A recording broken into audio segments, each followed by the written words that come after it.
Magandang araw sa inyong lahat. Maligayang pagdating sa aking kwento ngayon. Abangan ang mga kakaibang pangyayari na magpapakilabot sa inyo. Naisip ko ipadala itong kwentong aking naging karanasan. Nang sa dayon, malaman ng lahat na hindi lahat ng ating kaibigan mapagkakatiwalaan. Minsan, kung sino pa ang mabait sa atin ay siya pa ang may binabanap na masama. Hindi dahil may kasalanan tayo sa kanila, kundi dahil sa inggit.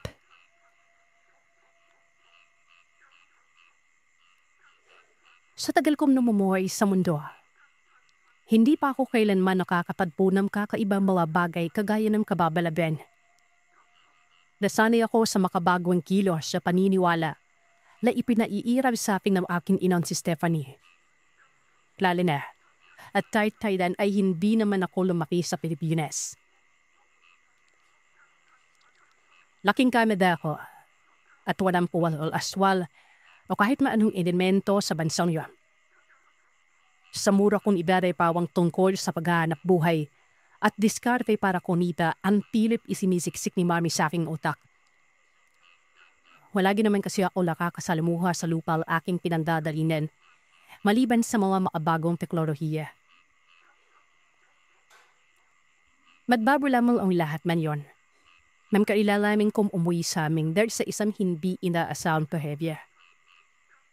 Isang prayadyang tatatak sa aking buong pagtatao at magsisilbing daan para matuklasan ko ang lihim na kay tadalinang ipinatago ng aking pamilya. Nilamatay ang laking gawa ng Sofia. Ang sabi ng marali, ilaswang daw si Lola. Bago matagpuan ang kanyang bangkay ay 3 araw siyang nawawala at hindi matagpuan. Walang kahit na sino ang makapagsabi kung ano ba ang nangyari sa kanya. Dahil wala namang kinuturong kaaway o kasamaan ng loob ang napandana, pwedeng ituring nila sa larin ng aking pamilya. Kalumas-limasaw ka lang sinapit. Butas ang kalang tiyan na pila lobon sumabog. Nariyan ang mga laman loob pero nadurog ito sa lakas ng puwersa, tila ba pilip na pingasabog ang kanyang kamay. Mabuti nila. May isang basurero na pagawi sa pinaroroonan ng bangkay ni Roda. At napadpuay siya na nilalalaw na sa isang sulok na. Dito na nagtatakbo sa takot ang basurero. Magalap lang mapagsusumburin tungkol sa napagpualyang kasindak-sintak na tagpo. Alis mo malawal aking anpiba sa pagkawala ni Lola. Hindi namin alam kung saan magsisimula sa pag-iimbestiga. Blanco kami sa lahat ng bagay. Pakiramdam ko ay napakalaking parating ng aming buhay ang nawasak dahil sa nangyari sa kanya. Umuwi kami ni Mami ng walang pinagpaalaman. May isipla kasi na baka may kinalaman ng iilang malalapit naming kaanak. Baka din daw tungkol ito sa pamana na pinipilit ni Lola ay maibigay sa amin pero ayaw namang talapin ng aking mami. Para sa kanya, hindi obligasyon ng mga magulang na buhayin ng mga anak hanggang sa sila ay mamatay. Ang mga anak ay nabuhay sa mundo para anadaan sa mga panahon hindi pa sinahanda na harapin ang mga bagay-bagay. Dahil dito, pilit akong tinuturuan ni Mami kung paano magtrabaho, kung paano maging maayos ang buhay ko, kung paano kumita at kung paano dumiskarte sa mga gawain para sa ikaunlad ng sarili. Hindi naman problema sa akin yan pero sa ating napag-uusapan namin si Lola, nababago ang iip ng hangin. Para siyang nawawalan sa focus na humahantong sa pagkapanpap ng kanyang trabaho. Nang mabalita namin ang nangyari kay Lola, maging balisal na si Mami nun. Parang naibabi siyang ayaw ananahanin o mapag-usapan na may kinalaman sa mga naiwan nito. Ang katunayan, ako lamang umaya kay Mami na umuwi na. Nagulat ako nang makita ang kabaong ni Lola sa salas. Walang nagbabantay nito. Walang nakikipaglamay. Naisip ko tuloy na wala siyang kaibigan nung nabubuhay pa. Nilagpasan ko ang kabaon at dumiretso sa mga upuan. Nakakabini ang katahimikan. Nagdipa sila ni Auntie. At nagtaka ako ng pakiusapan nila na kailangan kong pumasok ko na sa kwarto. At nag-uusap sila ng masinsinan. Hindi naman problema sa akin yon. Ang usapan ng matatanda ay para lamang sa kanila. At hindi ko na kailangang pakialaman. Pero bago ako makalayo sa pinto ng salas, naulinaban ko si Auntie na sinabi kay Mami ang mga katagal. Sa ayaw at sa gusto mo, kailangan mong tanggapin ang naiwan ni Mama. Ape. Naging palaisipan sa akin ng body, Miran.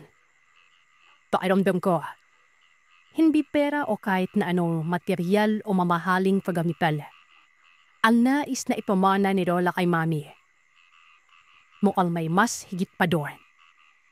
Magpapaliwanag kung anong klaseng pagkatao meron si Mami.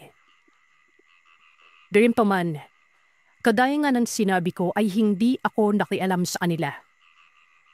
Hilayaan ko silang mag-usap hanggang sa mamataan ko si Mami. Lumabas ng sala at dumiretso sa si Lola.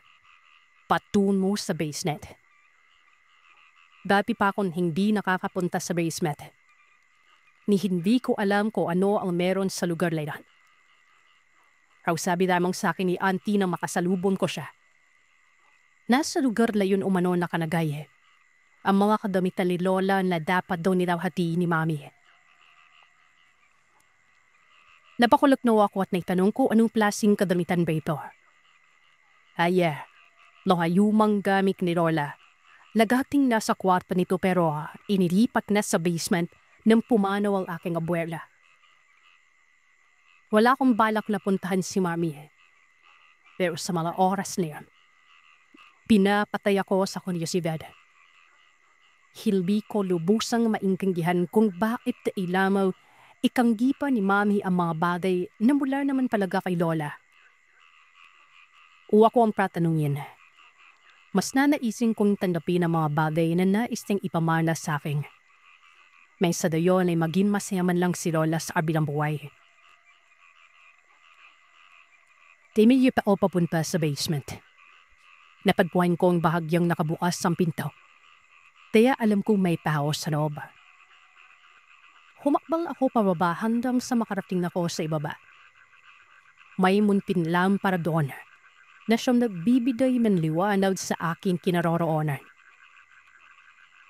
Sinubukan kong tawagin si Marma, pero wala namang kahit sinong sumasagot. Walang tao sa basement pero nakatiwangon naman ang mga kagamitan sa sahig. May 3 malalaking baol kung saan nakalagay ang mga kagamitan ni Lola at isa pang tahon na may namang photo albums. Ito ang bibamput ko tiningnan.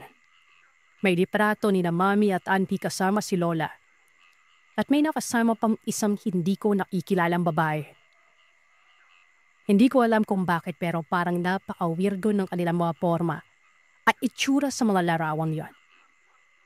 Hindi ko maipaliwanag kung bakit nga ba may kakaiba sa kanila.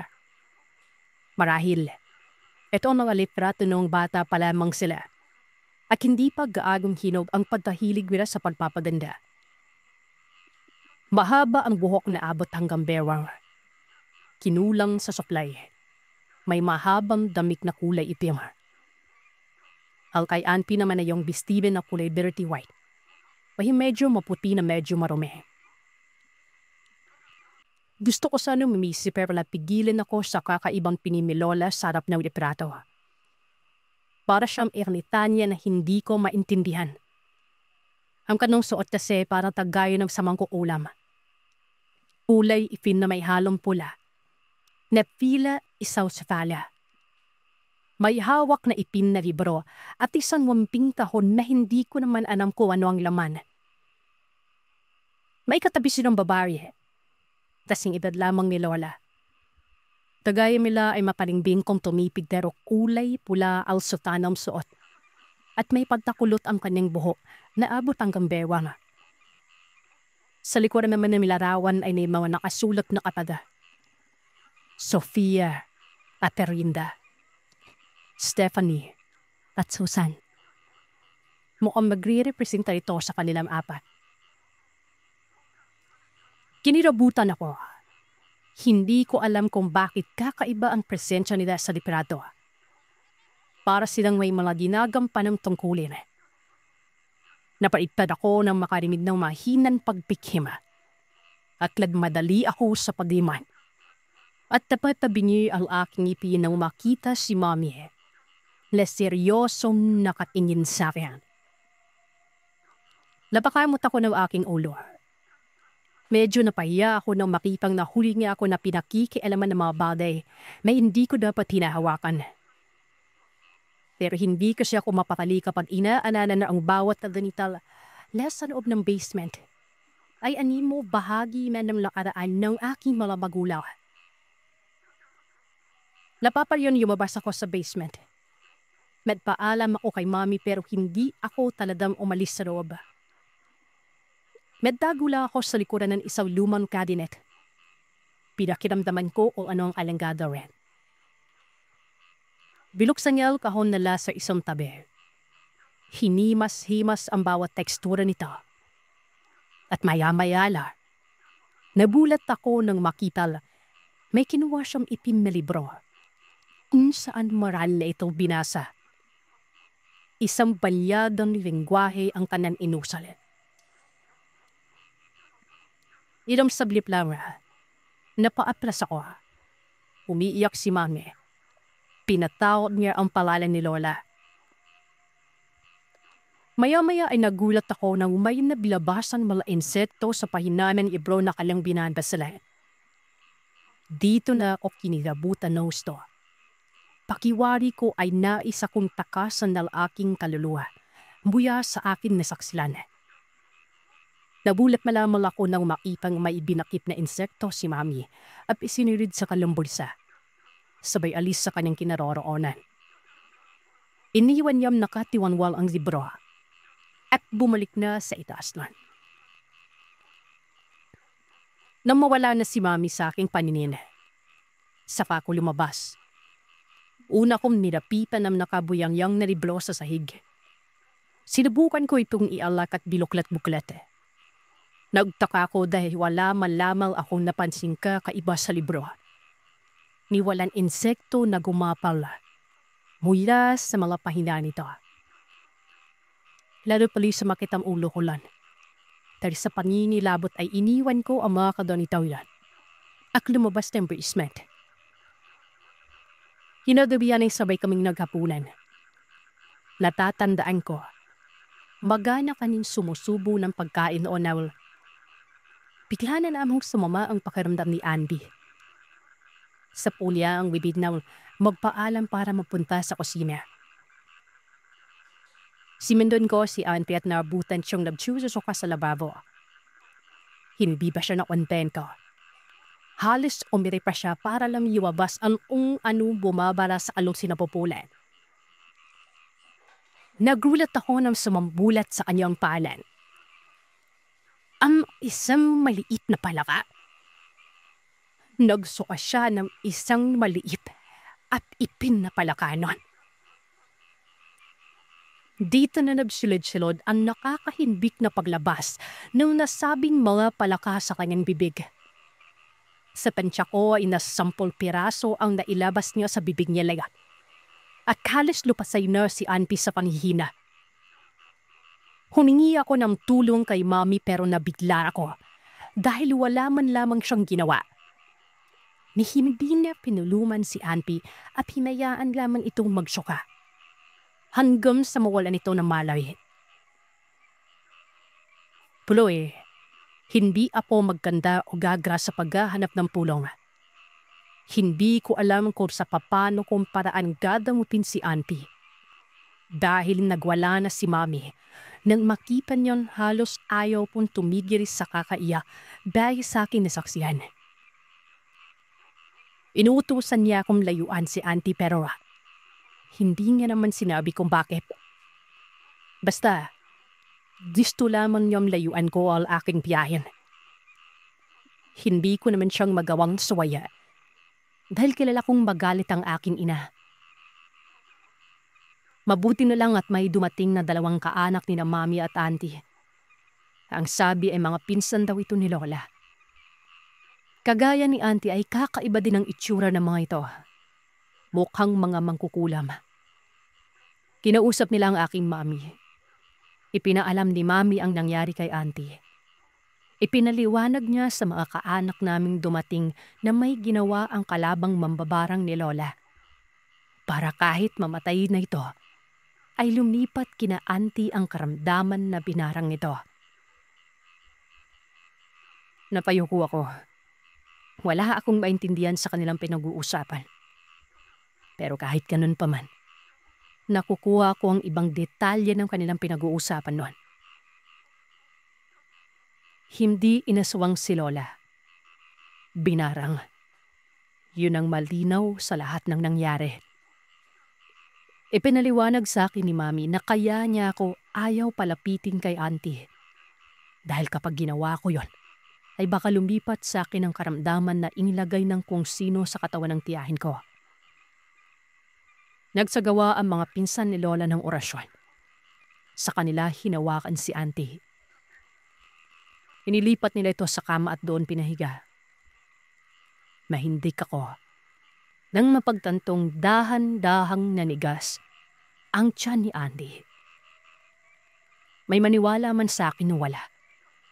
Tila ito naging kasintigas ng bato. May hindi namin magawang ipahilot dahil nga hindi nahahawakan ng maayos ang balat niya sa tiyan. Dahil sa labis na paninigas. Animo sinimento. Sinimulan nilang tawasin si auntie gamit ang palanggana na may tubig at asin. Dinasalan nila ito saka pinatakan ng tunaw na kandila. Nag-uusap sila kung paano matatanggalan kung anong karamdaman na iniladay ng mambabarang. Nang may mamataan ako sa labas ng gate. Isang matandang babae, nakasuot ng pulang sotana, may mahaba ring buhok at tila ba nagdadasal. Nakita kong parang bumubulong siya ng mga kataga na alam kong banyaga sa aking pandinig pero hindi ko naman naririnig. Seryoso ang kanyang mukha pero puno ng galit nun. Tila ba kay tagal na panahon ng kinukubli at gayon lang ninais na palabasin. Mas lalo akong napadungaw sa kanyang kinaroroonan. Ewan ko ba, kinikilabutan ako sa kanya. Hindi ko alam kung ano ang sadya niya at talagang nakatayo lamang siya sa tarangkahan. May hindi man lang gumagalaw nun. Nang napansin niyang nakatitig ako sa kanya, saglit siyang natigilan. Maya-maya pa ay nakita ko ang dahan-dahan na pagkurba ng ngisi sa kanyang labi. Dito na ako nakaramdam ng sanlaksang kilabot. Lumingon ako kina Mami para ipakita ang namataan kong matanda pero nang muli akong dumungaw sa bintana no, papaalis na ito. Kaya naman sa halip na sabihin kina Mami ang aking nakita, pinili kong umalis sa palihing na sundan ng ginaw. Naglalakad siya papunta sa isang bangketa ng huminto at dahan-dahang lumingon sa kanyang likuran. Nalerto naman ako at nagmamadaling nagtago. Hindi ko gusto ang katotohanan na malalaman niyang sinusundan ko siya. Nagtataka lang ako kasi kung bakit kailangan niyang tumayo sa mismong harapan ng tarangkahan ng bahay ni na Lola. Dayong kung makikipaglamay naman siya, pwede naman yon. Lalo na't kailangan din namin ng karagdagang makakatulong sa paglibing kay Lola kinabukasan. Natahimik ang matanda na hindi niya ako makita sa kanyang likuran. Dahil sa bilis ko makapagtago. Nang magpatuloy siya sa paglalakad ay hindi ko na siya sinundan pa. Kahit maliwanag pa ng araw na yon. Dahil mag-aalas 10 pa lamang ng hapon ay pinili ko nang umuwi. Lalo na't hindi ko pa kabisado ang daan pa uwi. Mamaya, maligaw lang ako, di ba? Naririnig ko ang daing ni auntie nang makarating ako sa bahay. Umuungol siya sa sakit at halos humagulgol na sa pagmamakaawa na tama na. Maluwalwa si Mami habang nakatingin kay Auntie. Sa pagkakaalam ko, dalawa lang silang magkapatid kaya naman naiintindihan ko ang sakit na nadarama ni Mami. Sa tuwing nakikita naming umuungol sa pagdurusa, ang tiyahin ko. Kinagabihan, pabiling-biling ako sa aking higaan. Hindi ko alam kung ano nga ba ang meron at kailangan kong bumangon. Medyo hindi kasi ako mapalagay. Sa dami ng mga alalahanin ko sa isipan, wala ako sa sariling bumangon. Madilim na ang paligid pero may konting liwanag sa bandang silid ni Auntie. Sa pagkakaalam ko, binabantayan siya ni Mami. Lumabas ako ng kwarto para magpunta sa kabila. Naisip kong silipin kung ayos lang ba sila doon. Liwanag mula sa gasera ang natatanaw ko. Hindi ko alam kung brown out ba dahil may kuryente naman sa bahay. Tahimik ang buong paligid pero may naaaninag akong bulto sa loob ng kwarto ni Auntie na sigurado akong hindi pagmamay-ari ni Mami. Bahagya akong sumilip. Tila nais kong atakihin sa puso nang makita ang matandang babaeng tila nakaluhod at dinadasalan ng natutulog na si Auntie sa kama. Tinig na dinig ko ang bawat tatagang Latin ng kanyang iniusal. Tila ba orasyon para mas lalo pang sumama ang katawan ni Auntie noon. Tila ba ritual para sa kamatayan. Ang mabilis na pagsasalita at paglagotok ng kanyang dila. Ang mga matang mariing nakapikit at ang mga kamay na may hawak na kulay itim na librong kagaya ng nakita ko sa basement. Siya ang babaeng nakita ko sa labas ng gate kaninang tanghali lang. Nanginginig na napasigaw ako kahit walang tinig na lumabas sa aking lalamunan. Kami lahat ng buok ko sa buong katawan ay nagsitayuan at halos ayaw ng kumalma ng naghuhuramentado kong dibdib. Papalakas ng papalakas hanggang sa mabingi na ako ng tuluyan. Bigla akong napasinghap nang may tumapik sa aking balikat. Otomatikong napalingon ako at nakita ang nagtatakang mukha ni Mami noon. Tinanong niya ako kung ano ang ginagawa ko sa kwarto ni Auntie. Kaya sinabi ko sa kanya na nakarinig ako ng ingay kaya naisip kong sumilip noon. Nanginginig na sinabi ko sa kanya na may nakita akong batandang babae. Nagdarasal ito sa mismong harapan ni Auntie. Nanlaki ang mga mata ni Mami. Hindi raw siya makakapayag na kunin ng matanda ang tiyahin ko. Dali-daling lumabas siya ng kwarto at nawala ng ilang sandali. Maya-maya pa ay bumalik siya sa silid ng humahangos. May bitbit na makapal na libro at itim na kandila. Sinindihan niya ito at sinabi sa akin na pakibantayan ko raw si Auntie Man. Hindi naman ako nagreklamo. Labis akong naninibago sa mga bagay na nakikita ko ngayon sa sarili kong ina. Tila sinaniban siya ng kakaibang espiritu. Alam kong mahirap paalisin. Hindi ko na napigilan pa si Mami nang paulit-ulit siyang umusal ng mga katagang hindi ko ulit maintindihan. Pabalik-balik at mabagal. Dito ko na naramdaman ang malakas na pag-ihip ng hangin. Malamig. Tila ba nagbabanta? Napansin kong sumasayaw-sayaw ang apoy sa ibabaw ng kandila. Pila nanunudyo na animoy kinukutya kami. Pero hindi ako natatakot, Sir Seth. Mas natuon ang aking pansin kay Auntie na noong mga panahon na iyon. Basta na lang tumaas ang dibdib. Dumilat ang mga mata.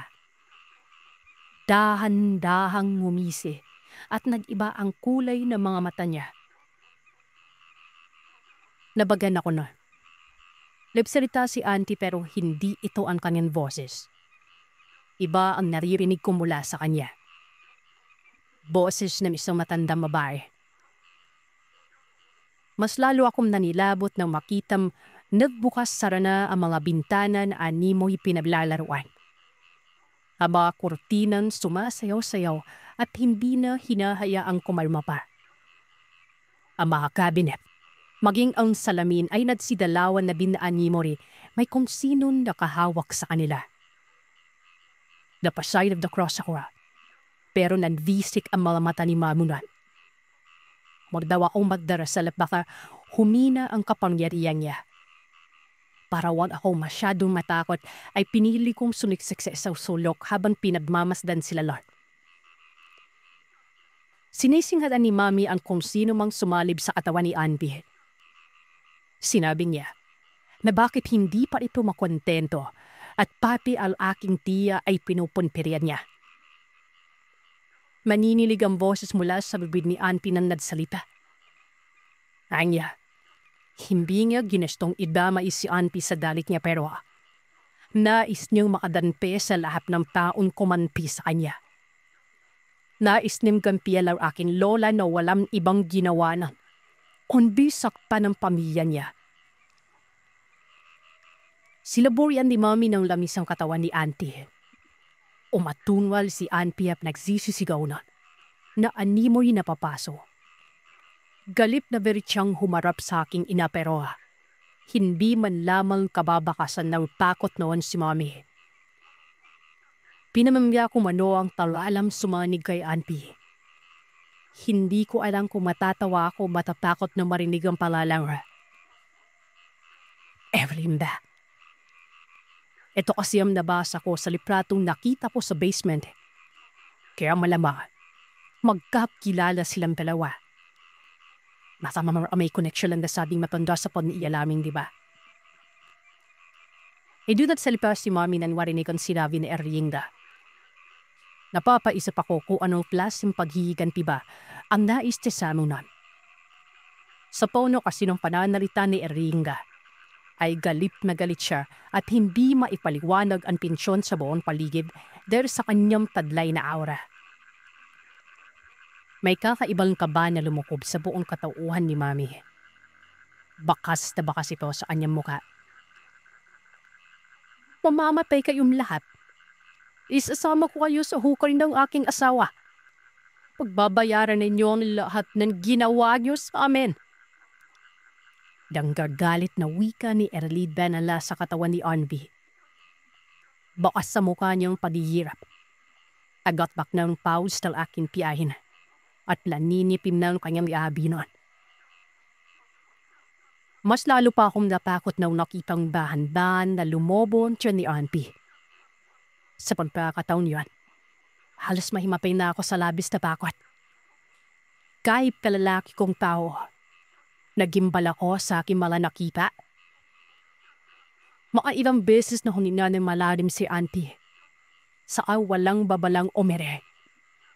Naakong lilo ang boses niya lang pumailan ko sa ere. Nakabibini na umabot yata sa kabilang barangay dahil sa labis na pinistan. Kinilabutan ako ng tinginin ako sa kanya. Tila siya malalanak. At maya-maya pa ay nabasa ang kanyang higaan. Baldi-balbing tubig ang lumabas mula sa kanyang puwerta at naggalat sa sahig. May halo itong putit at malilip na bato. Napasingap namin ni Mami. Mahinto siya sa pagberasal ng lapin. Basta may lamang siyang pumalaw at ibinigay ang libro sa akin. Binaluan niya si Auntie sa kamalakas na umiyak nun. Yung people who bahagoy ko rin there. Lasaksiyon ko ang hindi makakalimutang paraan ng barang sa aking harapan. Dahil hinbig at nakakasingga. Napasalampak ako sa sahig nang umalinasaw ang malansaw amoy sa paligid. Tila ba amoy patay na may harlong lansa. Kasabay nun, handa-handang pablaylay ng leeg ni ate at pagkawala ng sino mang sumanib sa kanya. Lilabang di na magkamayaw si Mami sa kakaiya. Halos mawala siya sa sarili kaya binitawan kong libro at lumapit sa kanilang berewa. Hindi na ako nakapisa sa tinanong Naura kung sino ba talaga si Erlinda at kung ano ang apraso namin sa kanya. Nanlusi ka mo mata ni Mami. Kanya, wala daw kaming apraso kay Erlinda. Si Erlinda pa umano ang may apraso sa amin. Ito ay dahil gimilo niya ang pahinik naming pamilya. Sinira niya ang aming masayang pamumuhay. Ipiniliwanag ni Mami na si Erlinda ay ang nakakatandang kapatid ni Lola. Abuela din namin ito. Pero nagulat ako sa ipinagtapat sa akin ni Mami noon. Ang lalaking minamahal ni Lola Sofia at ni Erlinda ay iisa. Pero si Lola ang pinakasalan ng aking lolo Hidorio. Kaya danulo ang galit ni Lola Erlinda. Dahil kasal na ang lola at lolo ko ay kinapalan ni Erlinda ang kanyang muka at nakikirapa sa bahay ni na Mami noon. Ito ang belilan kung bakit madalas silang siraan ng mga kapitbahay na humantong sa kanilang pagtatalo. Tanaulan, nagulat ang lahat ng mabunpis si Erlinda. Tuluyan ng nawasak ang malandang pagkipinginan ng magkapatid dari dito. Lingid sa kalaman ng lahat, may nalalaman tungkol sa iping na Saramangka ang magkapatid. Tanya-kanya sila sa pag-iensayo hanggang sa madawa nila ng maayos ang kanilang mga salamangka. Isang baraman si Erlinda, samantalang si Lola Sofia ay isang manggagamot. Mas kabisado niya ang panglalason sa pamamagitan ng palipadhangin o pag-uusal ng mga ritualya na maghapid sa kanya makukursong dadahan sa maaga nitong kamatayan. Maging malamig lang ang sama nila na magsimula ng gumawa ng hakbang si Erlinda para agawin ang atensyon ni Lolo kay Lola Sofia. Nagsimula na silang magpreboran at gamitin ang natutunang iping na salamangka sa isa't isa.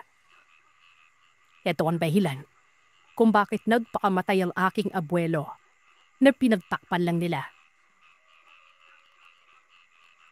Ayon sa kanila, nagkasakit lamang daw si Lolo pero kung si Erlinda naman ang tatanong niya, pinapay umano ni Lola ang lolo ko. Hindi namin alam kung sino ang nagsasabi ng totoo. Lala't mismong si Lola Sofia na ang nagtaboy kay Mami para magduno sa kalaba. Kung alin ang tulay na nangyari at kung sino ang nagsasabi ng totoo, hindi ko na alam. Ang tanging tumakap lamang sa akin isipan ay ang kakaibang kislap ng galit sa mga mata ng matandang si Erlinda.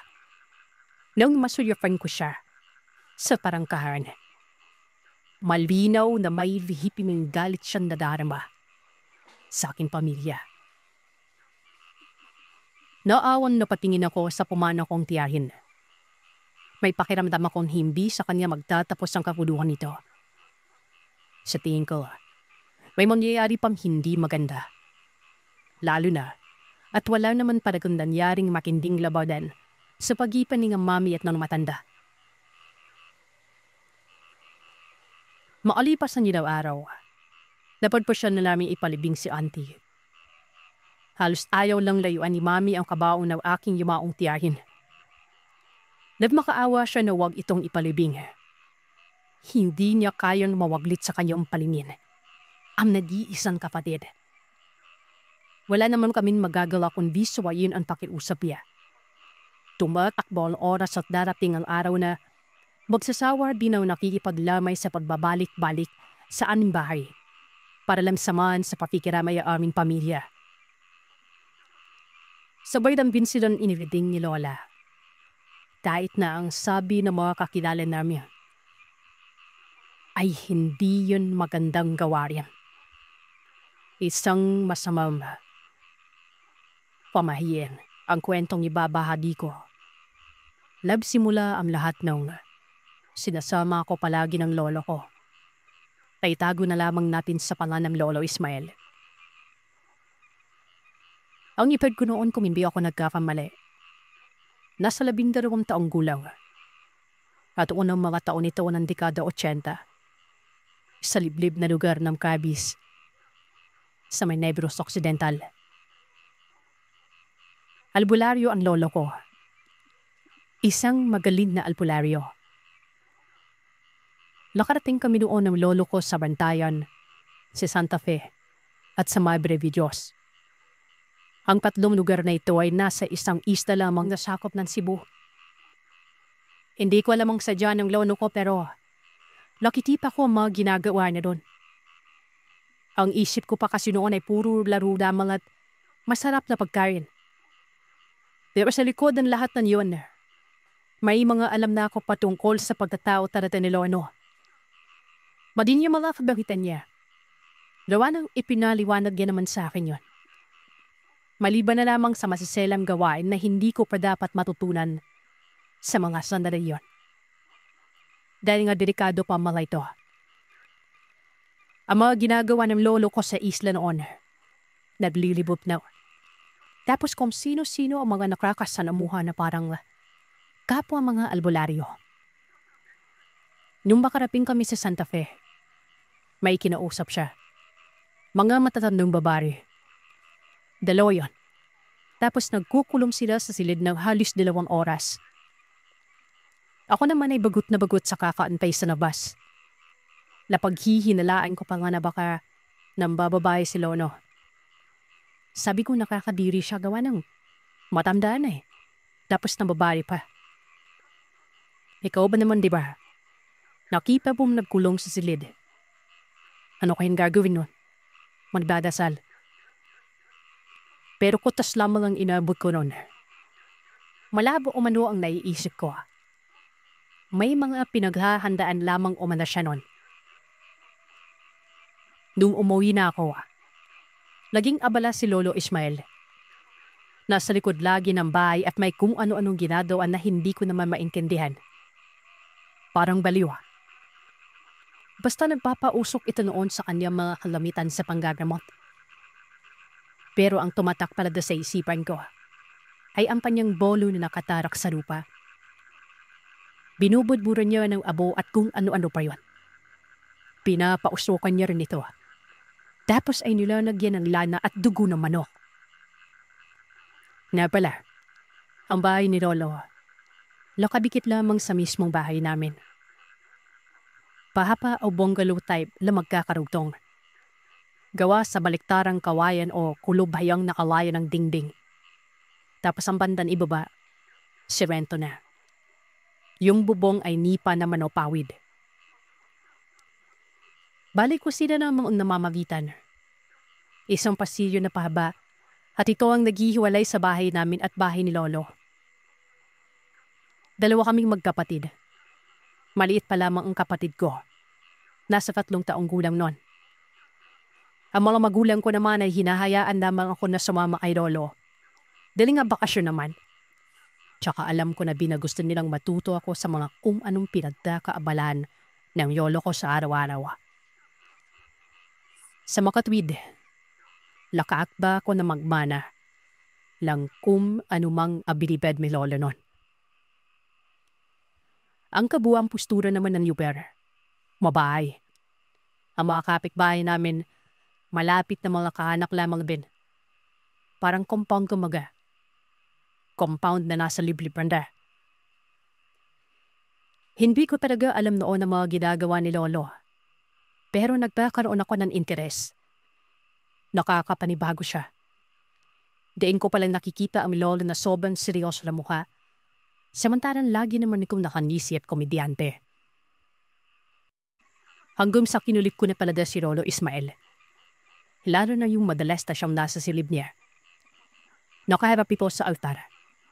Nagdadasal lagi doon. Pero ibang kataga ang naririnig ko. Hindi ito yung karaniwang dasal sa simbahan. Bagkos parang muni-muni na para bang ibang lengguwahe. Pagkalabas to ng silid ni Lolo, sinabi kong ano ba talaga ang pinaghahanda niya.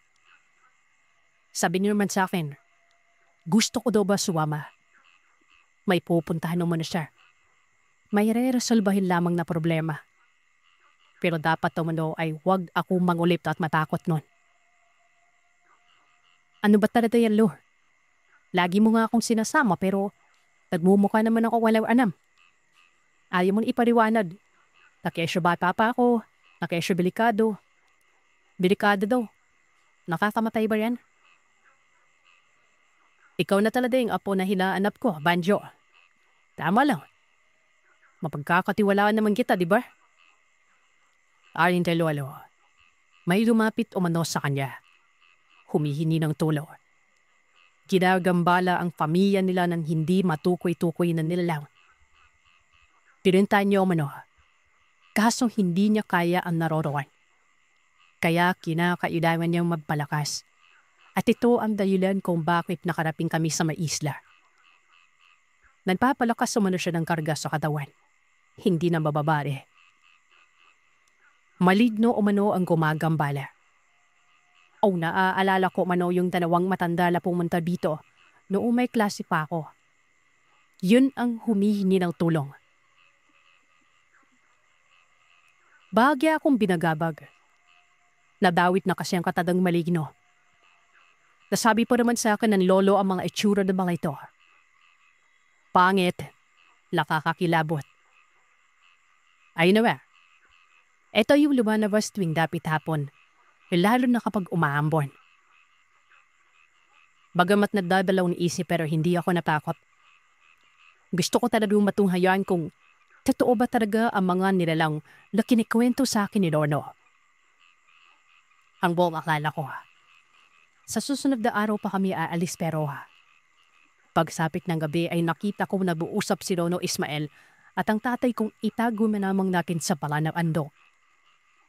Nagpapaalam pala si Lolo na sa mga oras na yun ay aalis siya at isasama niya ako. Pumayag naman ang tatay ngon. Kaso may payo ito. Pinawag ako at sinabing wag daw akong mangungulit sa lolo ko kapag may ginagawa. Hanggat maaari ay manood na lamang. Nga pa na, etong tatay kong si Andor, albularyo din ito. Kaso ay hindi na pagtutuunan ng pansin. Gawa ng abalay po lagi sa negosyo namin. Yung pagtitinda ng tayo. Hindi na kaila sa mga padakabisipal bahim ba't sa tanadang lugar na may mga maraming tayong isda. Dito nang dadaling yung mga inaangkat man ibang lugar. Karay ng Dumaguete, Cebu, Bacolod, Iloilo at Mindoro. Mura lamang kasi mga tayong isda sa kabis. Bali ayon. Nang dabing yun ay umalis na kami. Ang buha anak ko pagka nayulayo ng pupunta namin, gawa ng si Dondo, dadang nila naman ang buyap niya. Gawa ito sa buli, maroroon lahat ng mga kagamitan. Maging yung bono, nakausli pa yung hawaan. Tapos ay may isang supot na buhangin. Sa kabilang bari lamang pala ito. Malaking bahay yung pinuntahan namin na para bang pinamumugaran ng mga elemento. Nakakakilabot ang loob nun. Danawang palapag ang lalaki ng mga handigin. Malawak ang sala at may dalawang siri dito na nakikita ko sa itaslan. Nakita ko din noon ang ilang mga katao. 2 bata at 2 sakto na sa edad na para mo mag-asawa. Ang kausap ng lolo ko ay itong 2 matanda na bumisita sa amin. Babae at lalaki pero yung lalaki ay parang may sakit sa baga. Lafaalat kasi ang balikat at ang payat man. Itago na lamang natin ito sa palanaw, Manang Alma at Manong Baho. Halata sa nakatira doon na may kaya sa buhay. Badamat nakakatakot ang bahay na iwan. Pero alam kong mamahalin ng mga kagamitan. Lalo na yung aranya na nakabungad mismo sa gitna ng sala. Kung saan naroroon ang antigong muebles. Marami ding rebulto at banga doon. Na siya namang dahilan kung bakit ingat na ingat ako. Dahil baka masagi ko pa at mabasag ito. Ilang saglit lang matapos ang pag-uusap. Tinawag ako ni Lolo. Ang sabi nito sa akin, doon daw kami sa likod ng bahay. Nagtanong naman ako kung anong gagawin namin doon pero pinandilatan lamang ako ng mga mata. Kaya naman sumunod na lamang ako sa kanya. Kasama namin ang matandang si Manong Bako na para bang mamamatay na. Panay duhakin ng ubo. Hawak-hawak niyang dibdib. Napapatakit nga ako ng bibig nun gawa ng baka nakakahawang sakit niya. Hanggang sa nakarating kami sa likod. Pagkahaba pala ng bahay na yon. Ang laki ng gilid, lalo na sa likod banda. Tapos ay may maliit na bahay sa likod na parabang bodega. Pero naka-open type ito na parabang malaking kamalid lang. Sa gilid nun, may napakalaking puno ng buli. Tapos ay kinakapitan ng malaking puno naman ng balete. Ang lapad ng nasakop ng puno ng baleteng yon. Umabot na nga mga ugat nito sa dingding, doon sa likod ng bahay. Parang dambuhalang pugita yung mga ugat nito. Ismael, gaya ng nangyari nung mga nagdaan, dito na rin ang galing ang panggagambala. May alam ka na ba sa kung anong nilalang yung nananahan dito? Tanong ni Manong Bakunol. Hindi pa ako sigurado. Basta pinaghahandaan ko lang kasi nga alam kong malalakas na elemento ang namamahay dito. Baka hindi ko kayanin eh. Kaya nga noon diba, sinabi kong pagbalik ko na lang itataboy. Tumango naman ang matanda ron. Ang lolo ko naman, nilibot ito ang puno ng buli. Bitbit ng lolo ko noon ang flashlight na ipinahiram sa kanya ng matandang si Bako. Ilang saglit pa ay bumalik na si lolo. Sinabihan niya si Mang Bako na siya na umanong bahala. Titingnan ng lolo kung lalabas ba ang maligno sa gabing yon.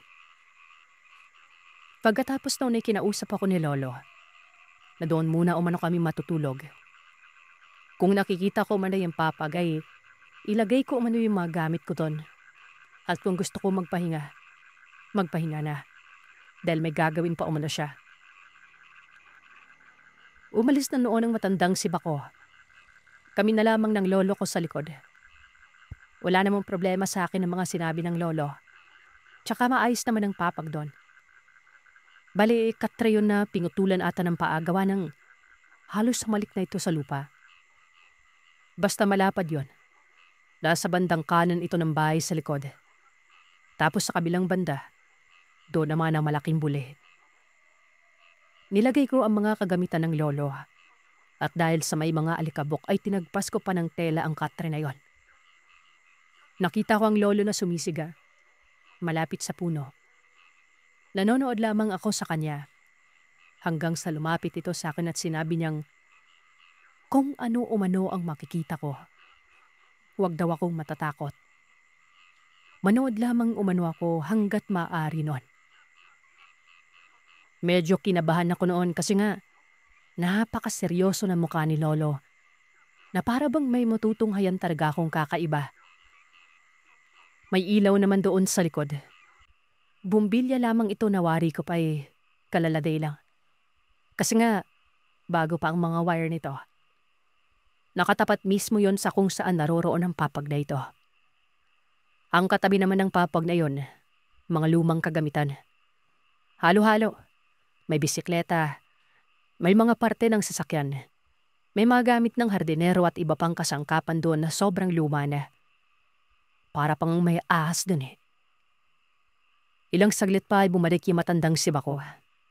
May dalang termos at 2 garapon. Kape at asukal yon. Kasama nito ang isang batang babae na tingin ko, kaidaran ko lang. May bitbit naman itong unan at malaking kumot. Bilapag niya yon sa papag.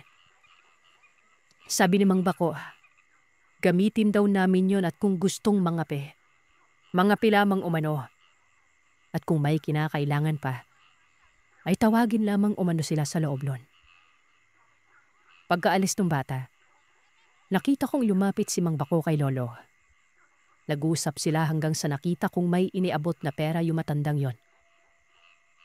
Naisip ko na baka binabayaran si lolo sa kanyang ginagawa. Ilang beses ko na kasi itong nakita na inaabutan talaga siya ng pera sa mga naging pasyente niya. Noong lumalim ng gabi, si lolo noon ay bigla na lang nawala. Hindi pa nagpaalam ito kung saan pupunta pero bago siya mawala, panay sipat niya sa akin na para bang matatawa. Ang nangyari, ako na lang mag-isa doon. Nung una, hindi pa ako natatakot. Kaso, Ang tagal nitong bumalik at may naririnig na ako doong mga kagaskas. Tinatawag ko si Lolo. Kaso hindi ito tumutugon nun. Gusto ko na nga noong pumuslit sa harap ng bahay. Kasi nga natatakot na talaga ako. Hanggang sa pinili ko na lamang humiga sa papag. Tapos nagtalukbong ako ng kumot. Napakapanghi pa nun. Tingin ko labahin na yung kumot na yun pero pinagtiyagaan ko na lamang. Amoy pawis pati yung unan. Yun bang panis na at matagal na hindi nalaban.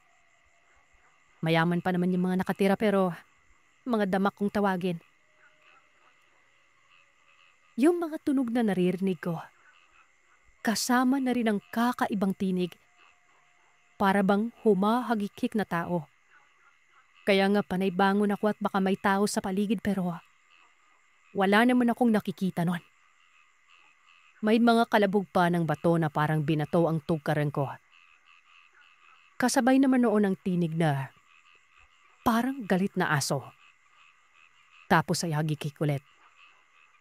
Hanggang sa inabot na yon ng madaling araw, lumalamig na ang paligid. Pero hindi pa rin bumabalik si Lolo. Hindi naman ako makakatulog gawa ng takot na takot ako nun. Sa hindi malamang dahilan, bigla na lamang may parang humawak sa binti ko. Nakakumot ako niyan pero dama ko talaga na may kamay na humawak nun. Kaya naman hindi ako magkamayaw sa kakapumiglas nun at nasagi ko pa ang mga garapon. May nakita akong mabilis na tumakbo patungo sa buli. Hindi ko maklaro kung ano yon. Sumigaw na talaga ako. Sinipat ko si Lolo. Naroroon ito sa gilid ng malaking puno na kasandal. Sinabihan pa ako nito kung bakit ako nag-iingay. At sinabi ko naman sa kanya na may kung anong humawak sa akin nun. Pinagtawanan lamang ako. Baka sa takot ko lamang umano yon. Bakit kasi hindi ka sumasagot sa tuwing tinatawag kita, Lo? Hindi ka rin nagpaalam na nandyan ka lang pala. Pinagkakatuwaan mo ba ako, Lo? Ikaw yung humawak sa akin, no? Wala namang ganyanan, Lo. Hindi nakakatuwa. Hindi sumagot si Lolo. Ilangat niya lang ang kamay niya tapos nakatapat ang daliri niya sa bibig nun. Ibig sabihin ay wag akong maingay. Gawa ng nararamdaman niya na umano ang elemento. Ako naman noon dahil sa natakot sa mga sinabi niya, hindi ako umalis. Tumabi at sumiksik ako kay Lolo. Ano bang nangyari sa'yo, Apo? Ba't ka ba natatakot? Albang sabi ko, di ba? Kapag may nakita kayo, huwag ka matakot. Ngayon, wala ka pang nakikita, takot ka na.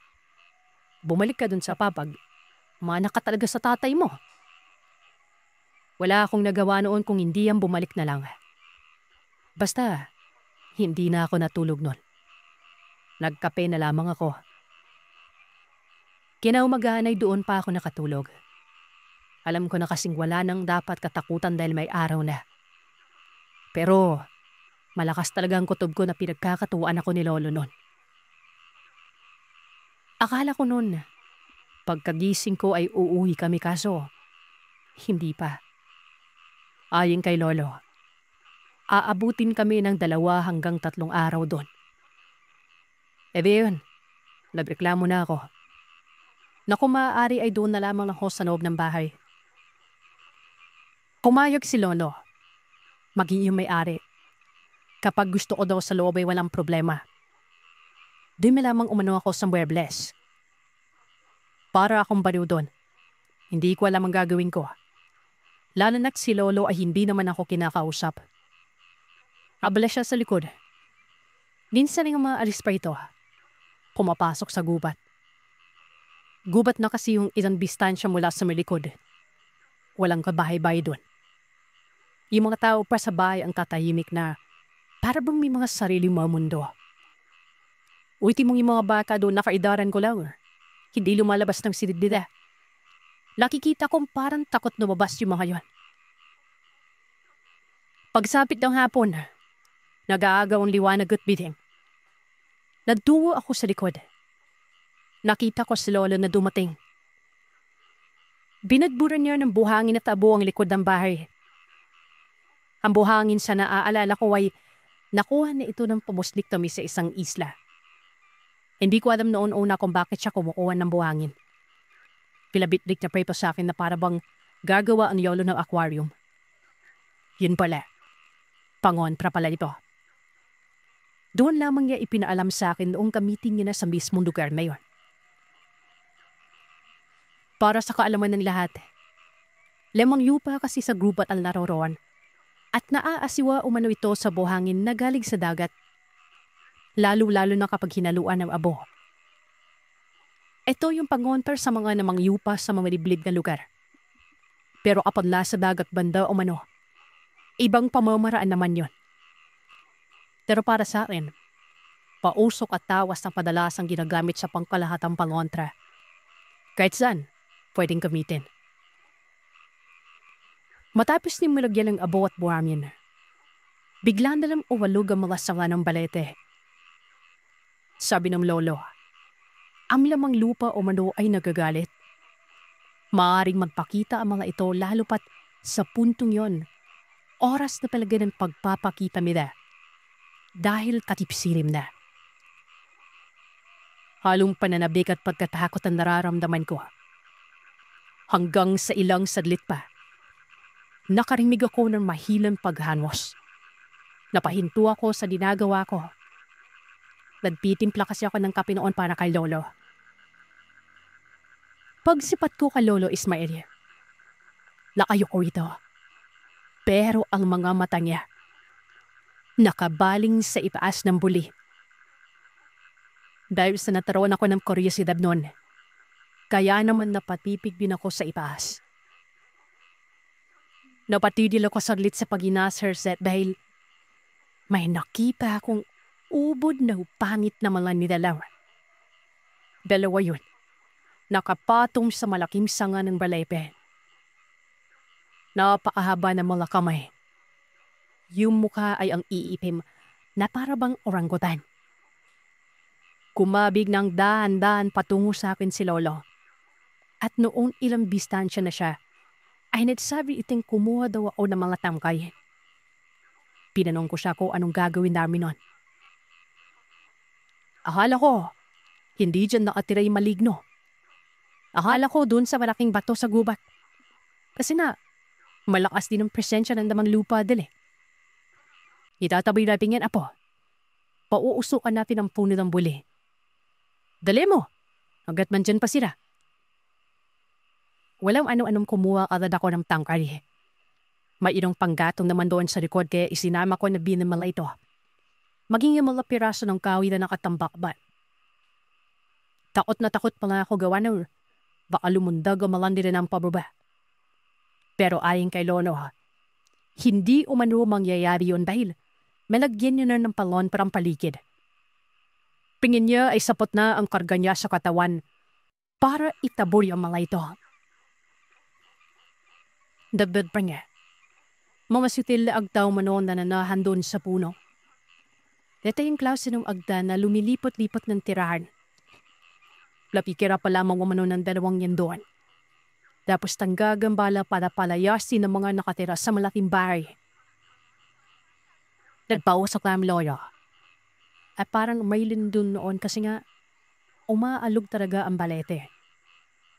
Maging yung puno ng buling nakibakapipan nito, umaalog din. Mantakin niyo, makapal at mataba ang puno ng buli pero nagawang maalog ito nun. Nagkasigawan pa nga sa loob ng bahay. Gawa ng nakakapit ang ilang ugat doon sa dingding. Maging ang bahay ay umaalog din nun. Hindi basta-basta mga maligno. Kaya doon na lamang ang paghahanda ni Lolo. Gawa ng mga nakastarbyang naroroon sa lugar. Nawala na yung mga nilalang pero naroroon pa rin ang pag-alog ng puno nun. Kasabay naman ang pagpapausok. Nagdadasan si Lolo Ismael ng mga kataga. Sigaw ng sigaw ito. Tapos bunot sa kanyang bolo at pinawas-tiwasan sa ere. Ilang minuto din yung ginagawa ni Lolo. hanggang sa tuluyang nawala ang pag-alob ng puno. Tapos sinabi na ng lolo na nabilaho na ang presensya ng mga lamang lupa noon. Napalayas naman na ito. Dagdag pa ni Lolo, dapat maputol ang buli maging yung palepis sa lalong madaling panahon. Dahil posibleng bumalik ang mga nilalang na ito. At kapag nangyari yun ay hindi na ulit madadalawang puno niyon. Dapat habang wala umano mo ngayon, patay na ang puno. Nagtanong naman ako kay Lolo kung kailan posibleng bumalik ang mga abda. Ayon sa kanya, kapag nabura na umano ang pangontra, malalakas umano ang mga yon. Yung mga uri ng agta na pumapatay ng tao. Akala ko nang tapos na, pero hindi pa pala. Maging yung nakatira umano sa gubat ay dapat palayasin. May humatak daw sa loob ng gubat na yan ng mga elemento. At ito yung malaking bato doon na nakita niya. Nagtanong naman ako sa kung anong meron ng batong yun. At ang sabi naman ni Lolo, posibleng mutya o manaylan. Dawanam kung hindi pa ay hindi mababalot ng hiwaga ang lugar. Posible ding ito ang dahilan kung bakit napadako ang mga sutil na agda. Bukas umano ang huling araw namin doon pero kailangan muna namin sumaglit sa bato. Ayun, at matapos noon ay pumasok na kami sa loob. Tinausap ng lolo ang dalawang matanda. Bukas na bukas din ay ipaputol ang buli. Ipapaalis din yung palepe.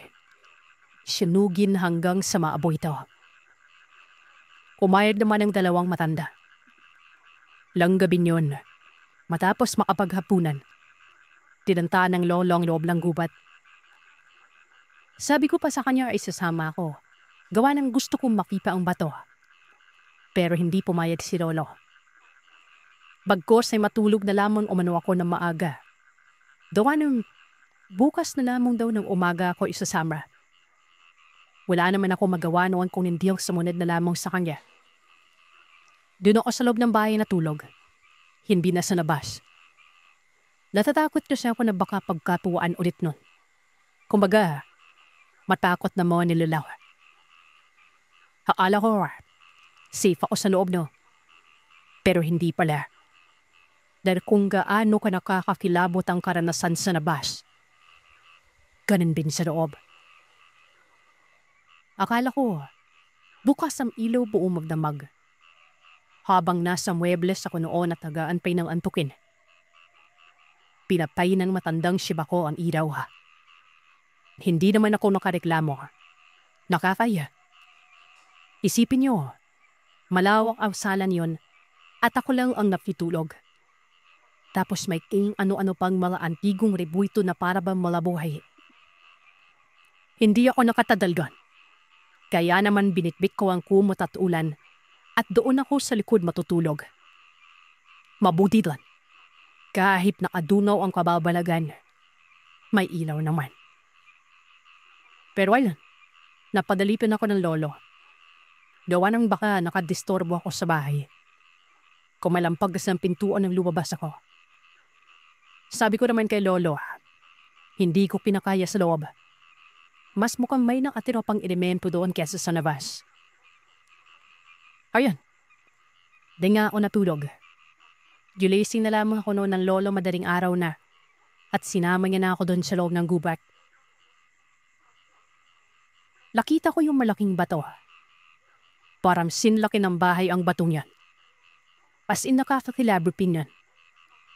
Nasa gilid ito ng pangpang na parabang bahagi ng pangpang na guwuho. May nakadabay sa paribot nito. Malatumpok ng tangkay. Tapos may mga nakatarak sa lupa na patpat. Sabi ng lolo, siya umano ang gumawa noon. Inihanda niya na ang mga tangkay para sa pagpapausok. Nakapagtataka. Pumasok kasi sa isip ko bigla na paano naging mutya ang ganawin kalaking bato. Samantalang sa pagkakaanam ko, ay maliliit lamang naman ang mga mupya nun. Ito na rin ang batay sa nakikita ko malatawan ni lolo. Mga bato na kung tawagin niya, bignom at mga omo. Tinanong ko si lolo ko may ganun ba talagang mutya. Ayon naman kay Lolo Ismael, ang mutya ay hindi nababatay sa laki at hugis. May mga mutyabing dambuhala kagaya ng nakikita ko. Basta't nagpatadli ng hiwaga. Mutya yun. Siligaan ng lolo ang paligid ng batong yon. Tapos tawag ng mga katada. Inabutan kami ng hapon. Dan ayon kay lolo, nang laraban umano. Umulan pang ano na siyang ipinagpatakan ng lolo. Sa eksaktong takip-sili mong pagulan na yun.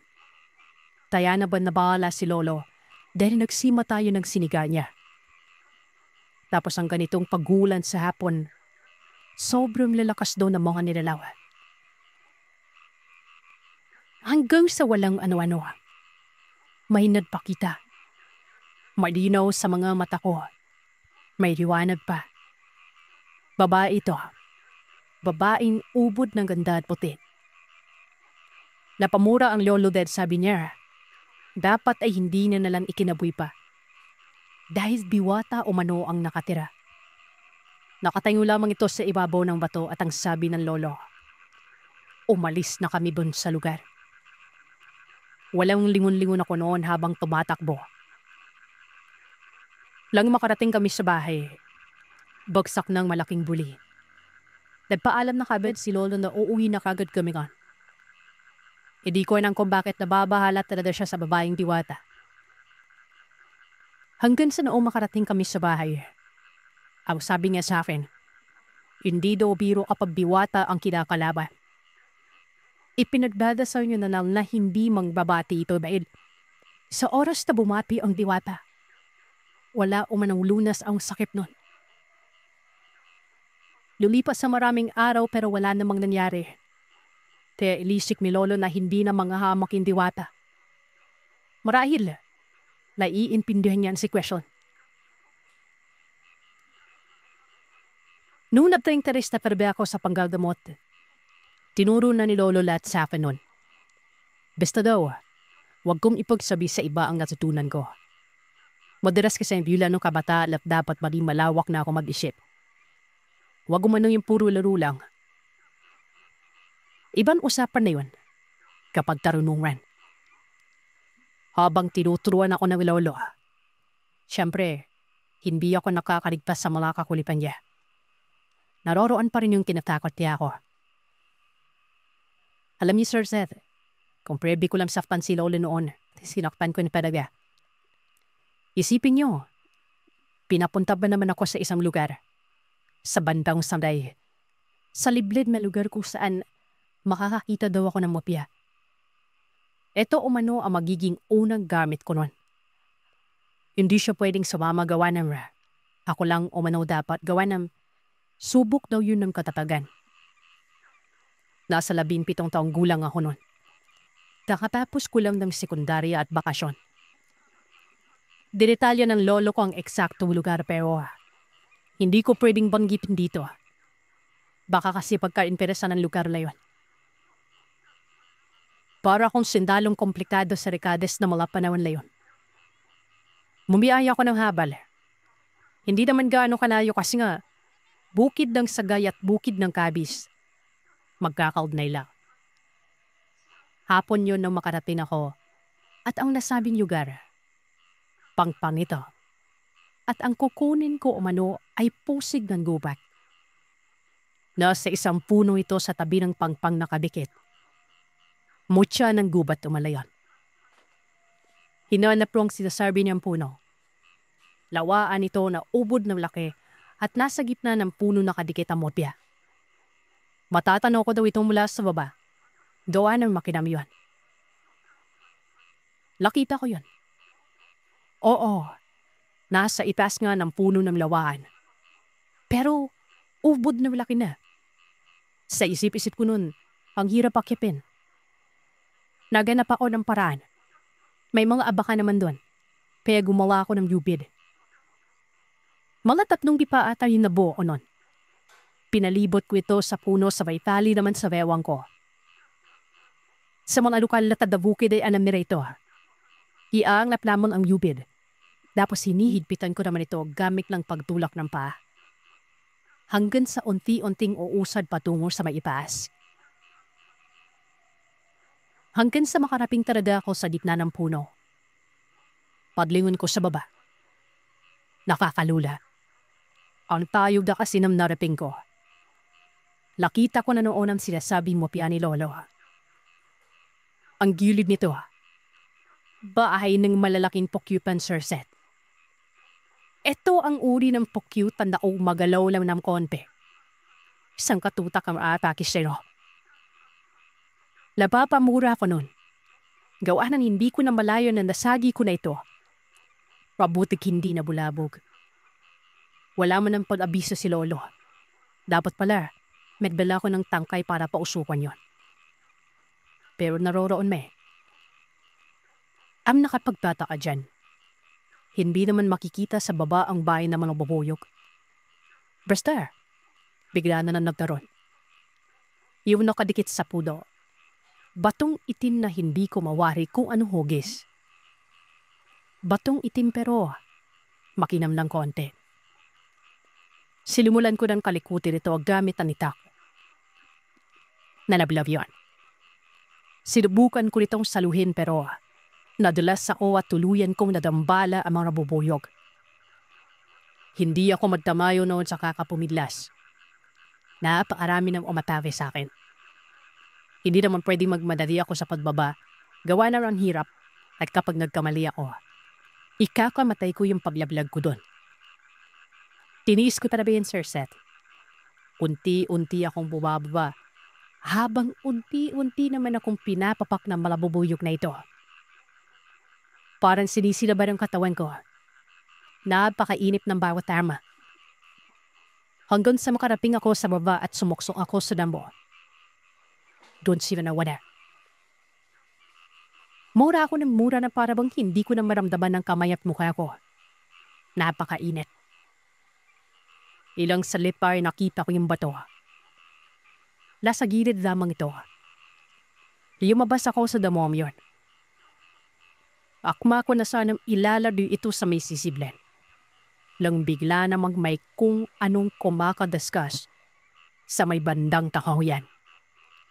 Kasabay nito ay ang tinig na parabang tunog ng isang galip na kabayo.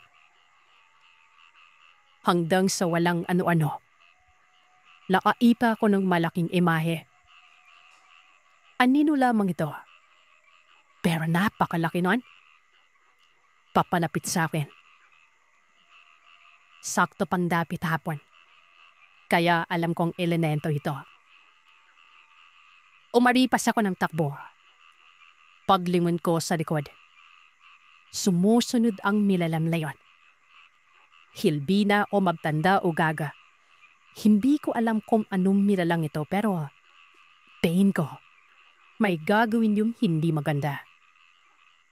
Hanggang sa makaraping na ako sa kalsada. Doon palang nawala yon. Hilalahinan ako.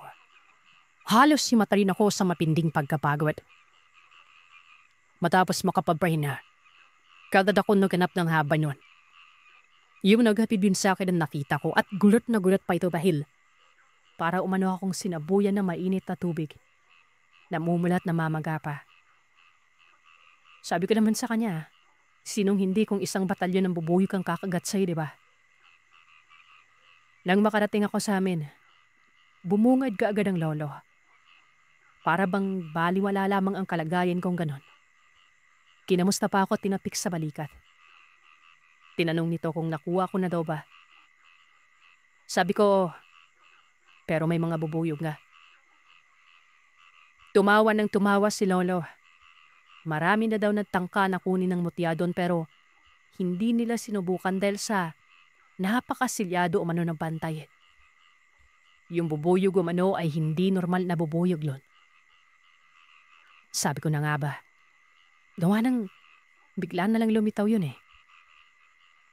Ang ikinagalit ko noon ay nung sabihin ni lolo na sinadya kong hindi ka sabihan na may lilitaw na bubuyog. Baka umatras ka eh. Tapos may bantay doon na tikbalang. Papatay yun ng sino mang magtatangka sa mutya. Nakita mo ba yun? Galit na galit ako nun. Gusto ko na talagang sakta ng matanda. Sino bang hindi magagalit, diba? Hindi niya sinabi sa akin ng lahat ng yon. Kung hindi ako nakaligtas, nako, patay ako. Tinanong ko si Lolo kung anong silbi ng mutya na yon. Kung anong mutya ng gubat ito. Gawa ng parang hindi naman yun mutya. Parang tipak ito ng aspalto. Ayon kay Lolo, bulalakaw daw yon. Malakas na mutya at isa pa. Mamahalin din yan kapag binenta. Mas mahal pa umano ito sa ginto. Nagtimpi na lamang ako noon sa inis ko kay Lolo. Isinilig ko lamang yung mutya ng bulalakaw sa maliit na tela at ginawa kong habak. Para kahit papano, magamit ko bilang proteksyon lang. Hanggang dun lang, parang palamuti kumbaga. Lumipas pang ilang araw, may umugong na balitang may gumagalang aswang. 3 ang mga ito kung saan mga bata ang punterya. Nakita sa bukid ng Kanlaon, sa tapat mismo ng Salvador Benedicto. Isang bata na umanong nabiktima. At ayon sa mga nakasaksi, may dala umanong galon ng 3 aswang na ito. Kinukuha umano ang dugo ng mga nabibiktima. Nakapagtataka, bakit may dalong dala kung namimiktima man lamang? Dapat lapa na kaagad, diba? Kumaga, kain kagad sa biktima. Base nga sa salaysay ng lolo noon, baka hindi talaga aswang. Mga residente lamang na naninidnap at kinukuha ang dugo ng isang biktima para ihalo sa mga ipinapatayong malalaking establishmento. Kagaya na lamang ng mga tulay. Hanggang sa isang hapon nun, may lumapit kay Lolo. Isang ale. Naroroon sila sa kusina nag-uusap. Nakikinig lamang ako. Kasalukuyan ako nung naghahanda ng mga papeles ko gawa ng mag-aaral na ako noon ng kolehiyo sa Bacolod. Ayon sa babae na ito, namataan daw ang mga di umanong mga aswang sa lugar namin. Kaya napadako yung babaeng yun para magbigay alam. Hindi nagtagal, umalis din yung babae, tapos tinawag ako ni Lolo. Ang sabi niya sa akin ay susubukan daw naming tugisin ito sa loob ng 5 gabi. Namataan daw ito doon banda sa sentro ng Cadiz. Ang ilang mga tao doon ay natatakot na. Nagdag pa ng Lolo, maaaring hindi lang kami ang susubok na tugisin ng mga ito dahil marami ding albularyo sa lugar na yon. Bukod pa dyan, may mga tanod at ilang residente. Nang gabi yon, umalis kami ng Lolo. Dala ko noon ang bolo niya. Nakasbit lamang sa likod ko. Si Lolo naman ay may bagong itak. Kabibili niya lamang sa isang tabo doon sa amin. Kagaya ng ginawa niya sa bolo, ganun din ang ginawa niya sa bagong itak niya. Kaya pala, ipapaliwanag ko sa inyo yung isinasagawa ni Lolo noon sa bolo niya. Ang ginagawa niya ay pagkakarga pala ng gamit. Kasi ang hawakan ng bolo ay dignom. Lahat naman ng dignom, basta lahiti mo lang, malakas humatak ng enerhiya. Ritual yun at naisimbolo ito ni Solomon. Di ko nga lang nakita kasi nga natabunan ng lupa yon. Kaya masasabi ko na itong bolo kapag tumama talaga ito sa kahit anong nilalang. Yari talaga. Makamandag pa ito sa tari ng manok. Ay na nga, nakarating kami sa sentro. Maaga pa yon pero wala na akong nakikitang tao na gumagala. Halatang takot ang mga taga ron. May mga nakikita akong tao pero kagaya namin ay nakaatabay din ang mga ito. Nagdadalawang isip talaga ako nun. Kasi nga parang hindi totoo na nakarating na sa Cadiz. Baka pakana lamang ito ng kung sino kaya nabubulabog ang lugar nun. Oo at naniniwala ako sa kanila. Pero posible bang makaraping sa amin kagad? Yun lang ang pananaw ko ng mga sandaling yon. Pero sa nakikita ko sa lolo ko, napaka-agresibo niya. Habang naglalakad nga kami noon, Panay buka ang bibig tapos nagdidikta ito ng direksyon. Ito naman ang pinupuntahan namin. Ang layo na ng narating namin. Mantakin nyo. Binaybay namin noon ang daan pero sa masukal kami banda. Kumbaga, sa mga gilid-gilid. Baka kasi naroroon nagtatago lamang ang mga gumagalang yon. Siguro ay nagkataon lang, Sir Seth. Paano ba naman kasi? Lang mapadako na kami doon banda sa tulay. Sa hangganan ng isang barangay sa Cadiz. Nakakita kami ng 3 tao. Nakatambay ang mga ito sa gilid ng tulay. Sa baba banda kung saan hindi makikita sa kalsada. Kinalabit ako ng lolo. Sabi niya, tambayan daw namin sa dulo ng tulay. Sa may bandang railings doon. Umupo daw kami doon. Nasa baba lamang yung 3. Pakiramdaman daw namin kung anong gagawin. Ginawa namin yon. Pero nagtabako pa si lolo. Nakaupo ito. Kwento-kwentuhan kami. Tawanan na kunwari ay wala lang talaga. Ang lakas pang makabanat ng lolo na yung biro niya sa akin na sobrang sasakit. Personalan na kasi. Matagal daw akong nagpatuli. High school na dahil duwag daw.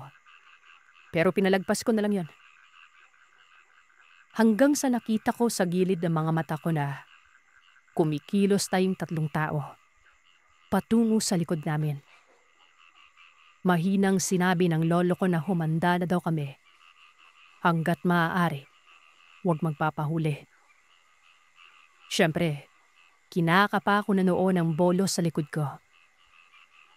Nung malapit na yung isa, binanatan ko na kaagad. Tinamaan ko ito sa bisig niya. Napaatras yun at narinig ko ang pagdaing nito na para bang igik ng malaking baboy. Doon namin nakumpirma na aswang nga ang mga yon. Yung 2 ay nasa baba. Inaalalayan nito yung napatamaan ko ng bolo. Nagsisisigaw na si lolo noon. Malakas na sigaw para may makarinig sa amin.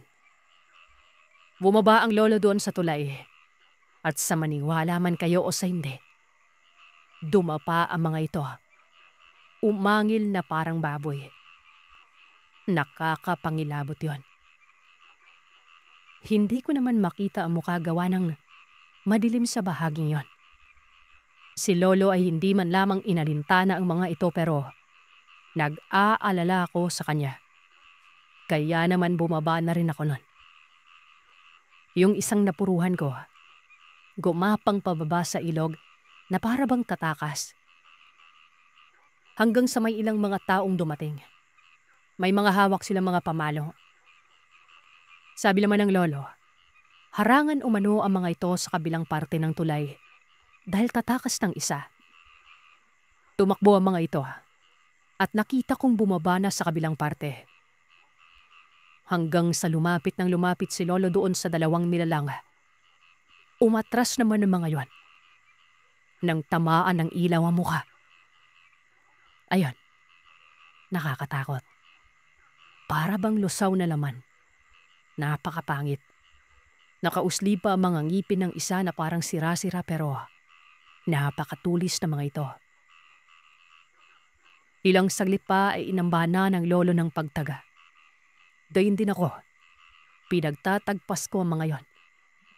Atras lamang sila ng atras hanggang sa makarating kami sa ilog.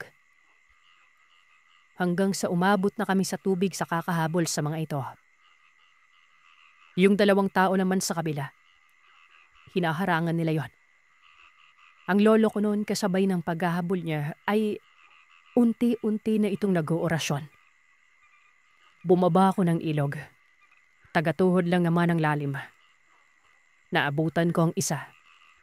Nataga ko ito at napuruhan yun sa may likuran.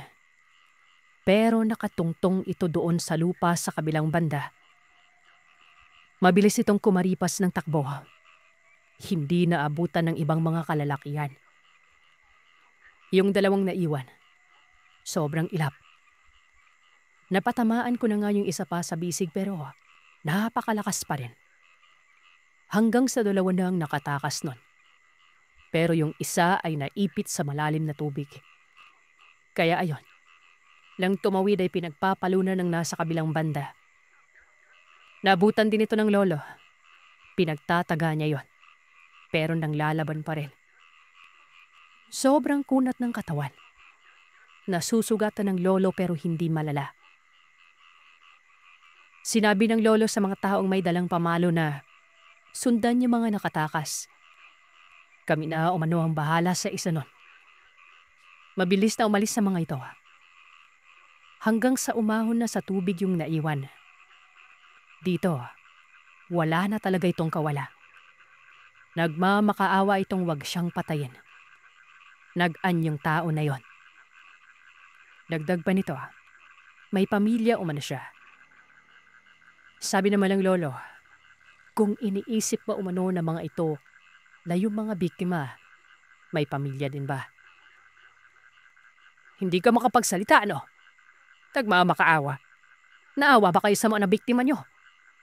Marami kayo, ano? Hindi nagsalita ang nilalang. Nagpapalinga-linga ito na wari ba'y tatakas. Ako naman ay hinaharangan ko yon. Hanggang sa nag-usal ang lolo sabay ihip sa itak niya. At pagkatapos noon ay tinagayon ng lolo sa leeg banda. Halos mahiwalay ang ulo nito na siyang kinamatay niya. Sabi ng lolo ay dalhin umano namin sa liblib yun. Ililibing. Tinanong ko naman si lolo kung bakit ililibing. Hindi ba dapat ipapakita sa mga tao yon? Sabihin na napatay na yung isa sa mga aswang. Hindi mo ba naiisip? Krimen tong ginagawa natin. Tingin mo, paniniwalaan kaya tayo ng ginauukulan.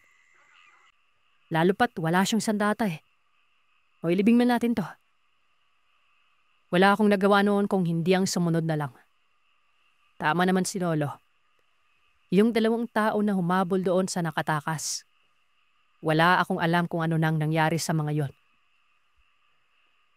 Sa masukal na parte namin itong inilibing. Malayo sa tulay. Kinabukasan ay may bumisita sa bahay nun. 2 lalaki. At ang sabi ng mga ito ay sila umano yung mga tumulong kagabi. Hindi nila naabutan yung 2. Sobrang layo umano ng narating nila. Humingi pa nga umano sila ng tulong sa nadaan ng bahay nun. Nagtalong ang isa kung anong nangyari doon sa naiwan. Ay naman kay lolo, nakatakas din. Kahit na yung totoo'y patay na yon. Dagdag pa ng lolo, sabihan ng mga tao na makakausap na wala nang manggagambala, gawa ng nataboy na umano. Bahala na kung may maniwala man o wala. Tumango naman ang 2 at tumalis na mga yon. Doon, nalaman namin na hindi lang iisang grupo ang mga aswang. Dahil may nangyayari din pala noon sa lugar ng Bais, Manjuyod at Bindoy. Sa kapanahunang yon ay parang sabay ang insidente ng pagpapakita ng mga nilalang. Pero wala pa namang nabalitaang napatay sa mga lugar na nabanggit. Hanggang sa nakarinig na lamang kami ng balita na may nakapuksa din sa isang grupo. Nilihim din ito, pero napag-alaman na ang panguha ng dugo ng mga ito ay negosyo. Aswang ang mga ginamit na mayayamang tao. Kasi nga, maiilap at mahirap ito tugisin. Siguro, may isang parang namumuno sa mga nilalang, kaya nagkaroon ng koneksyon ng mga mayayaman. At ang dugo daw, inihahalo nga sa mga establishmento. Tama si lolo. Wala kaming kibunon, pero hindi pa rin natapos ang pagmamasid namin at pagmamatiyag. Umaabot pa nga yun ng 1 linggo. Dahil baka bumalik yung mga kasama ng napatay namin para gumante. Pero sa kabutihang palad, wala namang nangyari. Hanggang sa nag-aral na lamang ako ng kolehiyo, wala na. Natahimik na rin ang balitang may gumagalang aswang. Nga pala, uso talaga noon ang pagdudukot ng mga bata at yung mga taong gumagala sa gabi. Kumbaga, kidnapping. Ang daming nawawalang tao at hindi natatagpuan pa. Ang pinakamalapit na dahilan umano ay ang pagtatayo ng mga establishmento. Sa kapanahunan yun pa naman napakaraming ginawang proyekto. Kagaya ng tulay, kalsada at marami pang iba. Ito po ay bahagi ng karanasan ko. Pangkalahatang karanasan ko kung paano ako nahubog bilang biyasa. Kung paano ko naiintindihan ang kababalagan, misteryo at tiwaga. Lahat ng ito, dahil lamang sa lolo ko, nakabilang sa angkan ng mga albularyo. Ako po si Ronald at napag-alaman ko na tubong antiki kayo. Ako din po. Kagaya nyo, isa din akong medical worker sa isang ospital sa lungsod mismo ng Maynila. Paminsan-minsan mang kaming nagbabakasyon, pero dahil sa tagal ko na din na paninirahan sa lungsod, at saka batang-bata pa ako mula nang umalis kami sa Antique, halos makalimutan ko na yung paniniwala ko sa kwentong aswang na yan. Though nung bata pa ako, marami kaming karanasan mismo sa bahay namin, pati na sa bahay ng mga pinsan ko. Ultimong may mga ik-ik, kaluskos, at yung inuusog kami. Kaya takot na takot kami nun lumabas. Pero ganun pa man, siguro dahil na rin sa lugar na kinalakihan ko, naging moderno na ang tingin ko sa mundo. Hindi na ako mahilig manood o matakot sa mga horror movies. Hanggang sa noong taong 2011, merong nangyari sa probinsya natin na ang tito ko mismo ang nabiktima. Bago po ang lahat, lilinawin ko lang na wala akong planong manira ng lugar.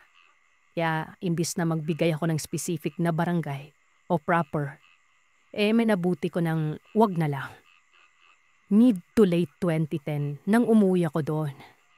Pinakamahabang bakasyon ko ito dahil kaka-apply ko lang sa bagong ospital na papasukan ko. Nagkaroon naman ng ayos ang application ko noon pero ang problema, pila. Mga ilang buwan din daw ang hihintayin ko at kokontakin na lang ako. Lalo na at government hospital yon. Kampante naman ako noon dahil yung tatay ko may koneksyon. Ganun naman kasi talaga ang kalakaran kapag nurse ka. Dapat may koneksyon ka. Tapos volunteer ka pa rin sa simula. Habang nasa Antique, doon ako nanirahan sa dorm na pag-aari ng asawa ng tita ko. Nasa syudad dito banda. Bali may ipon pa ako noon at doon ko na muna ginugol. Tsaka isa pa, sobrang tipid ang manirahan sa probinsya, lalo na kung may kamag-anak ka. Takas simula pa lamang ng 2011 noon. Kinontak ako ng pinsan ko. Pangalanan na lang natin siyang Karen. Bunso sa 3 magkakapatid. Noong mga panahon na ito ay nag-aaral pa siya. Ang sabi niya, kung pwede, pumunta ako sa kanila sa Taramnan o sa bukid dahil masama ang pakiramdam ng tatay niya. Tawagin na lang natin itong Tito Ray.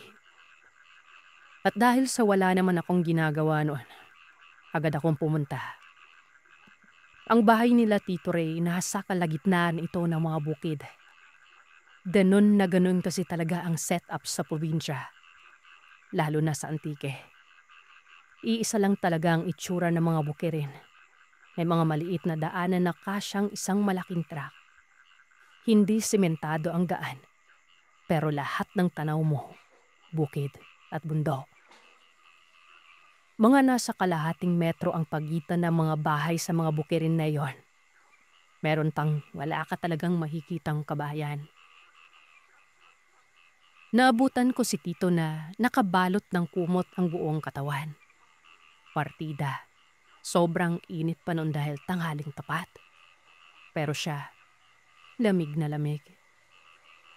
Hindi nga daw siya makadilat pero nakakausap ko naman. Inipitan ka ito ng digital thermometer. Noong mga panahon na yon, bawal na yung merong mercury na thermometer. Chinek ko yung BP pati yung pulse rate. Bukod sa medyo malakas ang pitik ng pulso niya, normal ang iba pa niyang vital signs. Sabi ko na lamang kung pwede, ipa-check up kasi baka mamaya mata ang problema. Ito kasi ang kadalasang rason kung bakit sumasakit ang ulo ng tao. Pero normal naman yung ibang mga vital signs. Nasa late 50s na din kasi si Tito nun. Ang sabi niya naman, magpapahinga lang siya. Umuwi naman ako matapos makapagmerienda at tumambay ulit doon sa dorm. Kinagabihan nun, kinontak ulit ako ni Karen. Ang sabi niya, mainit at inaapoy ng lagnat si Tito. Sabi ko sige, pupunta ako. At kung pwede maghanap na sila ng tricycle o kung sino mang pwedeng kontakin para madala na ito sa ospital. Ang reply sa akin ni Karen noon, hindi daw sila makalabas ng nanay niya.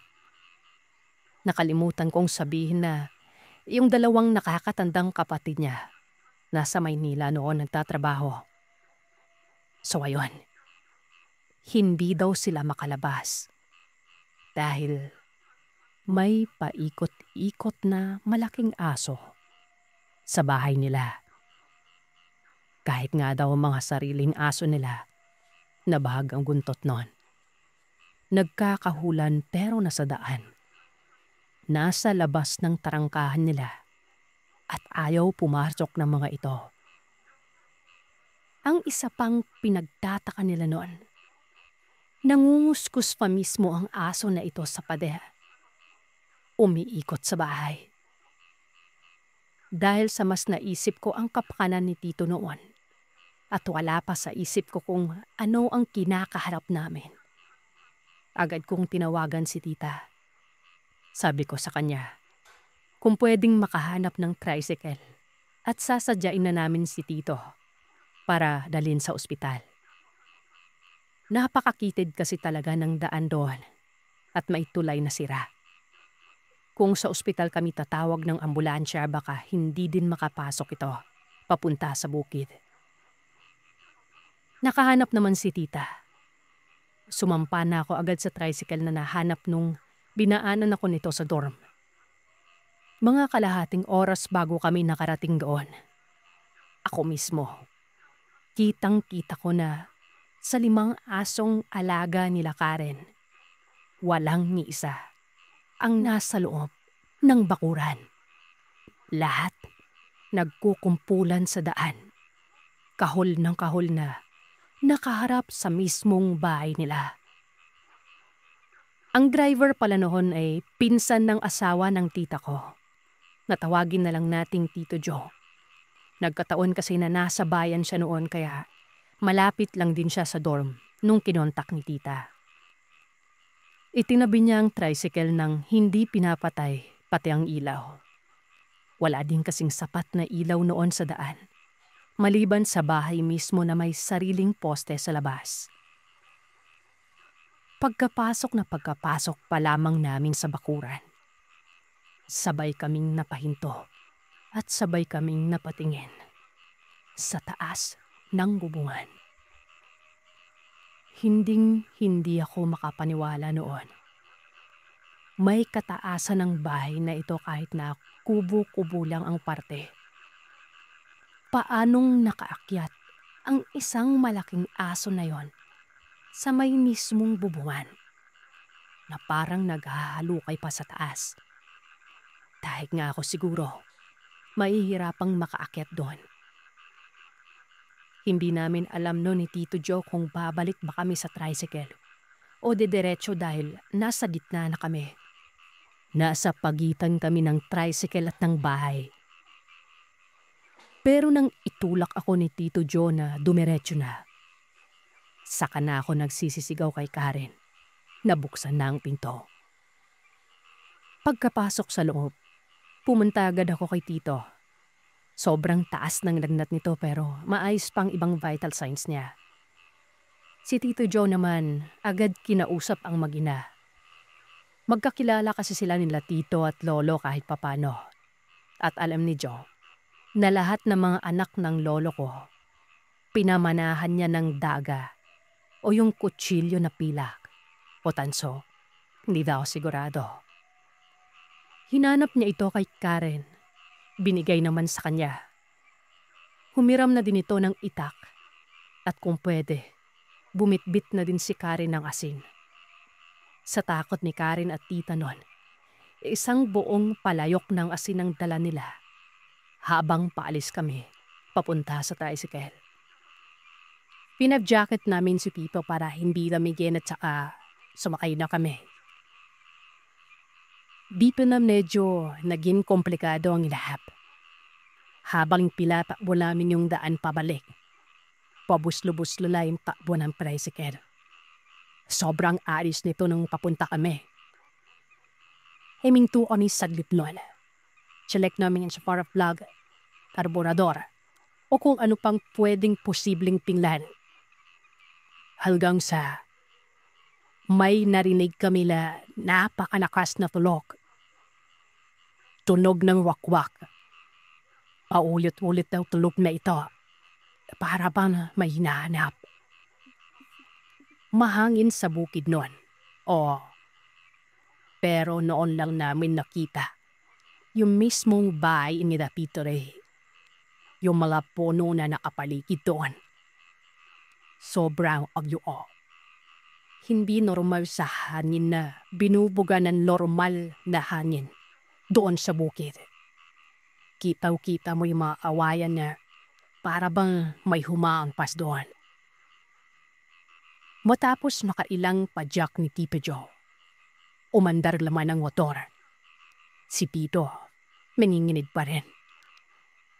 Tuloy-tuloy na laming binagpas yung dahil pakiramdam namin. May kung anong humahabol sa amin. Hawak-hawak ni Karen ng mabuti ang palayok ng asin noon. Medyo nakahinga na kami ng maluwag na nakaraping kami sa kabayan na banda. Yung pipong dikit-dikit play mo na bahay. Bita na lips mo lang mag-usap si Pita at si Tito Joe. Sementado na bimandaan at may mga manaanak kapang gising na mga tumatambay sa mga waiting shed ng bawat purok. Paulit-ulit na sinasabi ng tita ko, asawa ni Tito Ray, kay Tito Joe, ang palalang badol. Pinarikan ko din yung palaran. Hindi ito yung totoong talalan niya. Hindi ko marinig ang buong usapan nila dahil sila lang yung magkatabi noon sa may motor banda. Hinayaan ko na lang. Nag-focus ako kay Ito. Dumating kami sa emergency room. Doon pala, alam kong okay na si Tito Ray. Pinag-awisan na ito at malamig na ang katawan. May konting sinat pero mababa na. Hindi tulad kanina. Hindi ko na binaalala ang tungkol kay Bado. At sabi ng doktor, i-confine muna si tipo ng isang gabi lang. Kung magiging maayos naman bukas, walang magiging problema. Itong si Tito Joe naman, nung malaman nito, may desisyon na umuwi. Naiwan na lamang ka na eh. Iniwan din ni Tito Joe sa amin yung daga o yung kutsilyo. At paalala nito, bantayan ng maigi si Tito. Mukha pa kaming in England na may dalang palayok na may asin habang nasa labas ng emergency room. Si Tita nasa noob. Yun na ayos ding pagpasok ni Tito sa ward. Kinontak na rin namin ang mga apapidekare na sinabing ayos lang si Tito. Wala pang isang oras noon. Biglang nag-bex ng tita ko. Yung tita ko na may-ari ng gorong. Si Tito Jordan. Hinapid sa kanila. Na-aksidente sa tricycle. Habang pa uwi. Bumaliktad umanong tricycle nito. Sabi ko naman bakit hindi dinala sa ospital. Konting galos lang naman daw at saka hindi daw doktor ay kailangan ni Tito Joe. Kundi, manggagamot. Umuon naman ako. Sabi ko, may problema, kontakin na lao. Kinabukasan noon, maayos la si Tito Ray. Sadbit lambing siyang ginala sa Iloilo noon para magkaroon ng CT scan at iba pang test na wala sa provincial hospital sa amin. Pagpalabas, nag-text si tita ko na may-ari ng dorm. Dumaan daw muna sa kanila bago umuni sa bukid sila Tito Ray. Sinunod naman namin. Pagdating namin kinapita, ang unang bumuwad sa amin nun, tricycle ni Tito Joe. Wala naman masyadong sira pero may mga dasdas sa iba't ibang parte yung sasakyan. Naayag niya kay tita, sumemplang. Naabutan din namin si Tito Joe na nakaupo lang sa bahay niya, sa tapat ng bahay ni Tita. Tumangulam ito sa amin. Sa bahay nila Tita, laghihin pa'y ang manggagamot. Matandang lalaki ito. Natatandaan niya pa ako dahil isa siya sa nanhilot sa akin dati kapag may bumabapi sa akin na kung ano mga nilalaw. Dito ko na nalaman kung ano ang nangyari kay Tito Joe. Dalawa kasi ang daan pa uli sa kanila. Yung binaaman namin at yung isa pang shortcut na hindi pa fully simentado na daan. At puro bundok-bundok ang gilid na kabila at ang kabila naman ay malapalayan. Hindi nga daw alam ni Tito Joe noon kung bakit dun niya naisipang dumaan. Kahit na alam niyang walang gaanong kabayan doon. Samantalang sa kabila, kahit mahaba ang daan ay sementado at kahit papano uso na rin ang konpin habal doon sa lugar. Dahil may node din ito at babaan ng mga UV Express galing sa Iloilo. Ang isa pang malilaloan.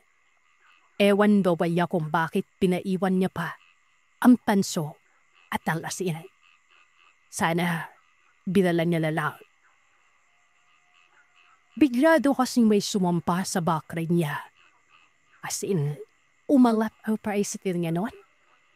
Sinubukan niya pang imaniobra kaya tumirik siya sa blip. Hanggang biglang gumaan ang likod at sumempla ang tricycle. Yun nang talaga ang naaananan niya nangyari noon. Wala siyang mabiday na paliwanag. Ang ikinabuti na lamang nulay, doon siya sumemplang sa bandang eskwelahan at may mga kabayan sa tapat. Lumabas naman ang mga tada doon na gising pa at pinuruan si Tito Joe. 5 ang umescort kay Tito Joe pa uwi. Isang nagdadrive man tricycle niya at 3 nakamotor at 1 nakalukas. Bakit siya sinamaan? Yung mga nauna kasi nakaakyat doon sa daan. May napansing malaking paniki na pumapag-aspas at lumipad daling sa isang bobo sa eskwelahan mayon. Hindi na nga daw baro sa kanila ito. At isa pa, doon din banda nakapira ang lalaking pinagkikwentuhan nila. Si Badong. Kilalang aswam umano si Badong. Siguro, nasundan nito si Tito Joe nung ihapig kami sa ospital. At ito ang napagdiskitahan. Pero ano nga bang problema ni Badong kay Tito Ray sa papay ni Karen? Dahil na magsasaka si Tito, buong araw itong nasa palayan, sa bukid.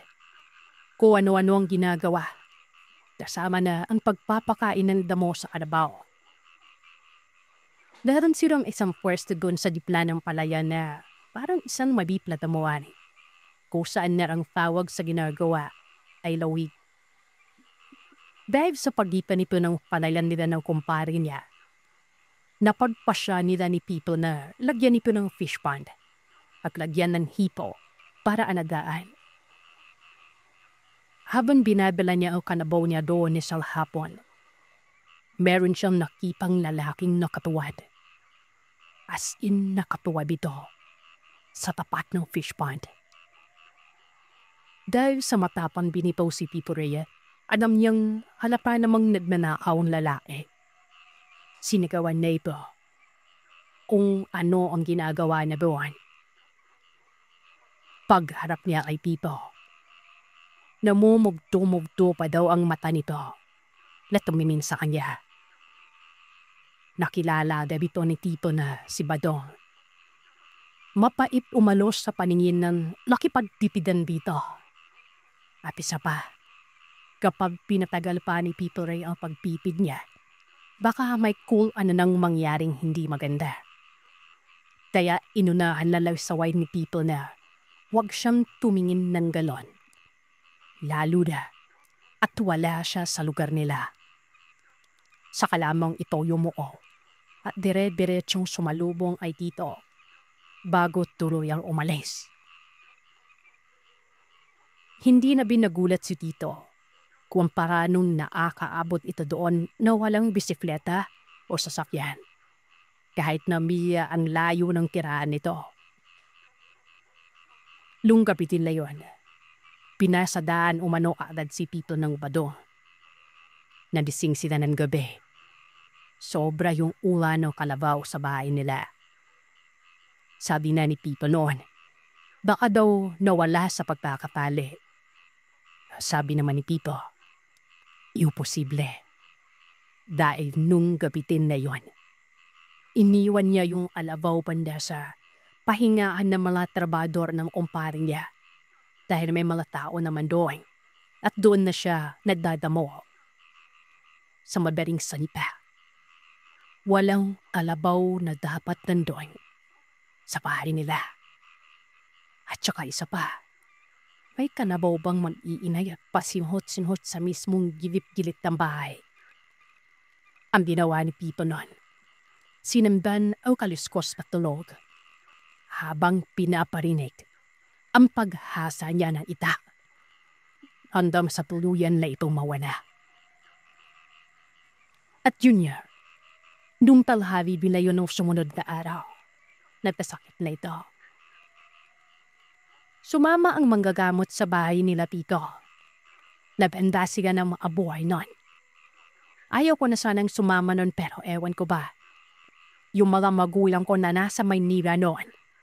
Sila pa mismo ang tumawag para samahan ko muna sila Pico. Dahil pa ako kasi pakot na nun eh. Imikot-ikot muna ng manggagamot ang lugar nila Pico noon. Dahil mga pinadagawa ito na kung ano doon. May mga nivivinis na o ano na may mga winawalis. Basta, hindi ko maintindihan. Nagpalipas ng gabi ang manggagamot na ito. Kasama ko. Ibang-iba ang pakiramdam noon, Sir Telmo. And Pipong, masarap naman ang hangin sa bukid deo. Pawis na pawis ako sa takot. Walang ano-ano. Eto na. May biglang umanuskos.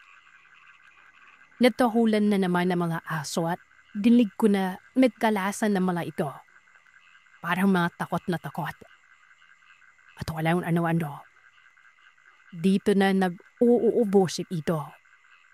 Tapos, dinidinaw na naman daw siya. Pinahawak ito lang naman gagamot ng luya. Hawak ko naman ng kutsiyo nun. Kunwari mapapa. Walang ano-ano. Nakarinig na lamang amibigla na uungol at iyak sa labas. Boses tao ito. Pero alam mo yung ungol at iyak na parang nasaktan o nabalian. Di pa na bigla ang lumabas ang matanda ni Manggadamo Play pa. Bago 80 na ito pero grabe ang tapa. Mas matapang pa kaysa sa amin. Sabi niya, huwag daw kaming lumabas. Siya lang bahala. Yung mga iakalayon sinundan namin. Nasa tapak lang ito mismo ng kwarto kung nasaan ang tulugan ni Pito at Pipa. Sinidit namin ito goon sa gilid. Sabi ni Kipa, kumpirmado, si Badong ang may gawa. Ito kasi ang kauna-unahan nakita ko ang itsura ni Badong. Ang pwesto ni Badong noon, nakasalampok sa sahig. Parang batang umiiyak. Nung pinapatan ng matanda ng flashlight, nakita namin na naka-short lang ito. Wala na ko anong suot pa at puro puti ka ng katawan. Kung hindi ako nagkakamali, mas bata pa ito sa akin kaupinan. Kung ako lang utapan ng ninduan, wala akong nakitang sinyalis na raswang ito. Para siyang baliw na taong grasa. Pero yun na. Napansin ko na pinipiga-piga na yung mga paa niya. Naminilipit sa sakit at namumulikat. At saka isa pa, paano siya nakarating doon ng 10 oras ng gabi? Paano niya natawid yung bukirin na yon? O kung sa daan man siya dumaan, ano ang sinakyan niya? Si meron mo na nito ng matanda. Ang naaalala ko noon, yung mga salita na hindi lang silang mga aswang ang marunong magpaling ng sakit sa mga tao. Pati din umano itong mga manggagamot. Kayang-kaya mo magpaling ng sakit dahil sa mga katulad niyang nilala. Ni Venus na umano ng manggagamot na ito ang ipinanin ni Bado sa tapat ng kwarta ni Tito at pinalipad ng sarili niyang ubat. Ano man yon, hindi ko alam. Iaasar-asar pa ito ng matandang manggagamot kung masakit ba ang kapilayan. Kung gusto niyang malumpo, ulipin niya pa yung pagbalik doon. Aninag ko ng takot sa mukha ni Badong. Hini ito ng hingi ng tawag. Bita na rin nagsalita si Tito. Habang humanawa si Badong sa sakit, na hindi ko rin maintindihan kung paano ginawa ng matanda. Pinalaralan ito ni Tito na pwede namang manhini ng kung ano. At hindi porkit sinusuway, manggabela na siya. Tsaka isa pa. Isa din si Tito sa hindi ganun ka naniniwala nung una nang usap-usapan tungkol kay Badong. At na yung alam na ni Tito binalaan niya si Badong na umiwas-iwas na. Lalo na at alam nito kung saan siya nakapira. Patuloy ang paghingi ng tawad nun ni Badong. At ito pa, inarmin niya na siya rin ang may gawa ng pagsempla na tricycle ni Tito Joe. Hindi ko na maalala kung saan natapos ang usapan nun. Basta natigil na namang naiyak ni Badong at pumasok lang ang matanda. Ayan naman siya manggagamot. Wala na gaw yun. At para makasigurado, yung makabuhay na dala-dala namin, pinulupot niya sa mga anto ng bahay, bintana, pipuan. Hanggang layon, happy pa rin ang paniniwala ko dito. Kahit na nakita ko na yung aso sa may bubulan at yung mga ibang naranasan pa namin. Siguro, kung nakita kong na bagong anyo mismo si Badong, baka doon mabuo ang paniniwala ko sa kanila. Sabi ko lang, happy pa rin. Naniniwala na hindi. Kumbaga kahit papano, may takot na rin akong maglibot ng gabi nung nandun pa ako. Pero kahit gamin pa man, ang sinisigurado ko naman sa inyo, totoo, ang ibinahagi ko, taranasan na ito. At iyan ang kwento ng aswang para sa araw na ito. Salamat sa inyong pakikinig. Huwag kalimutang mag-iwan ng komento at sabihin sa akin kung ano ang inyong naisip. Hanggang sa susunod na kwento, matulog kayong mahimbing kung kaya ninyo.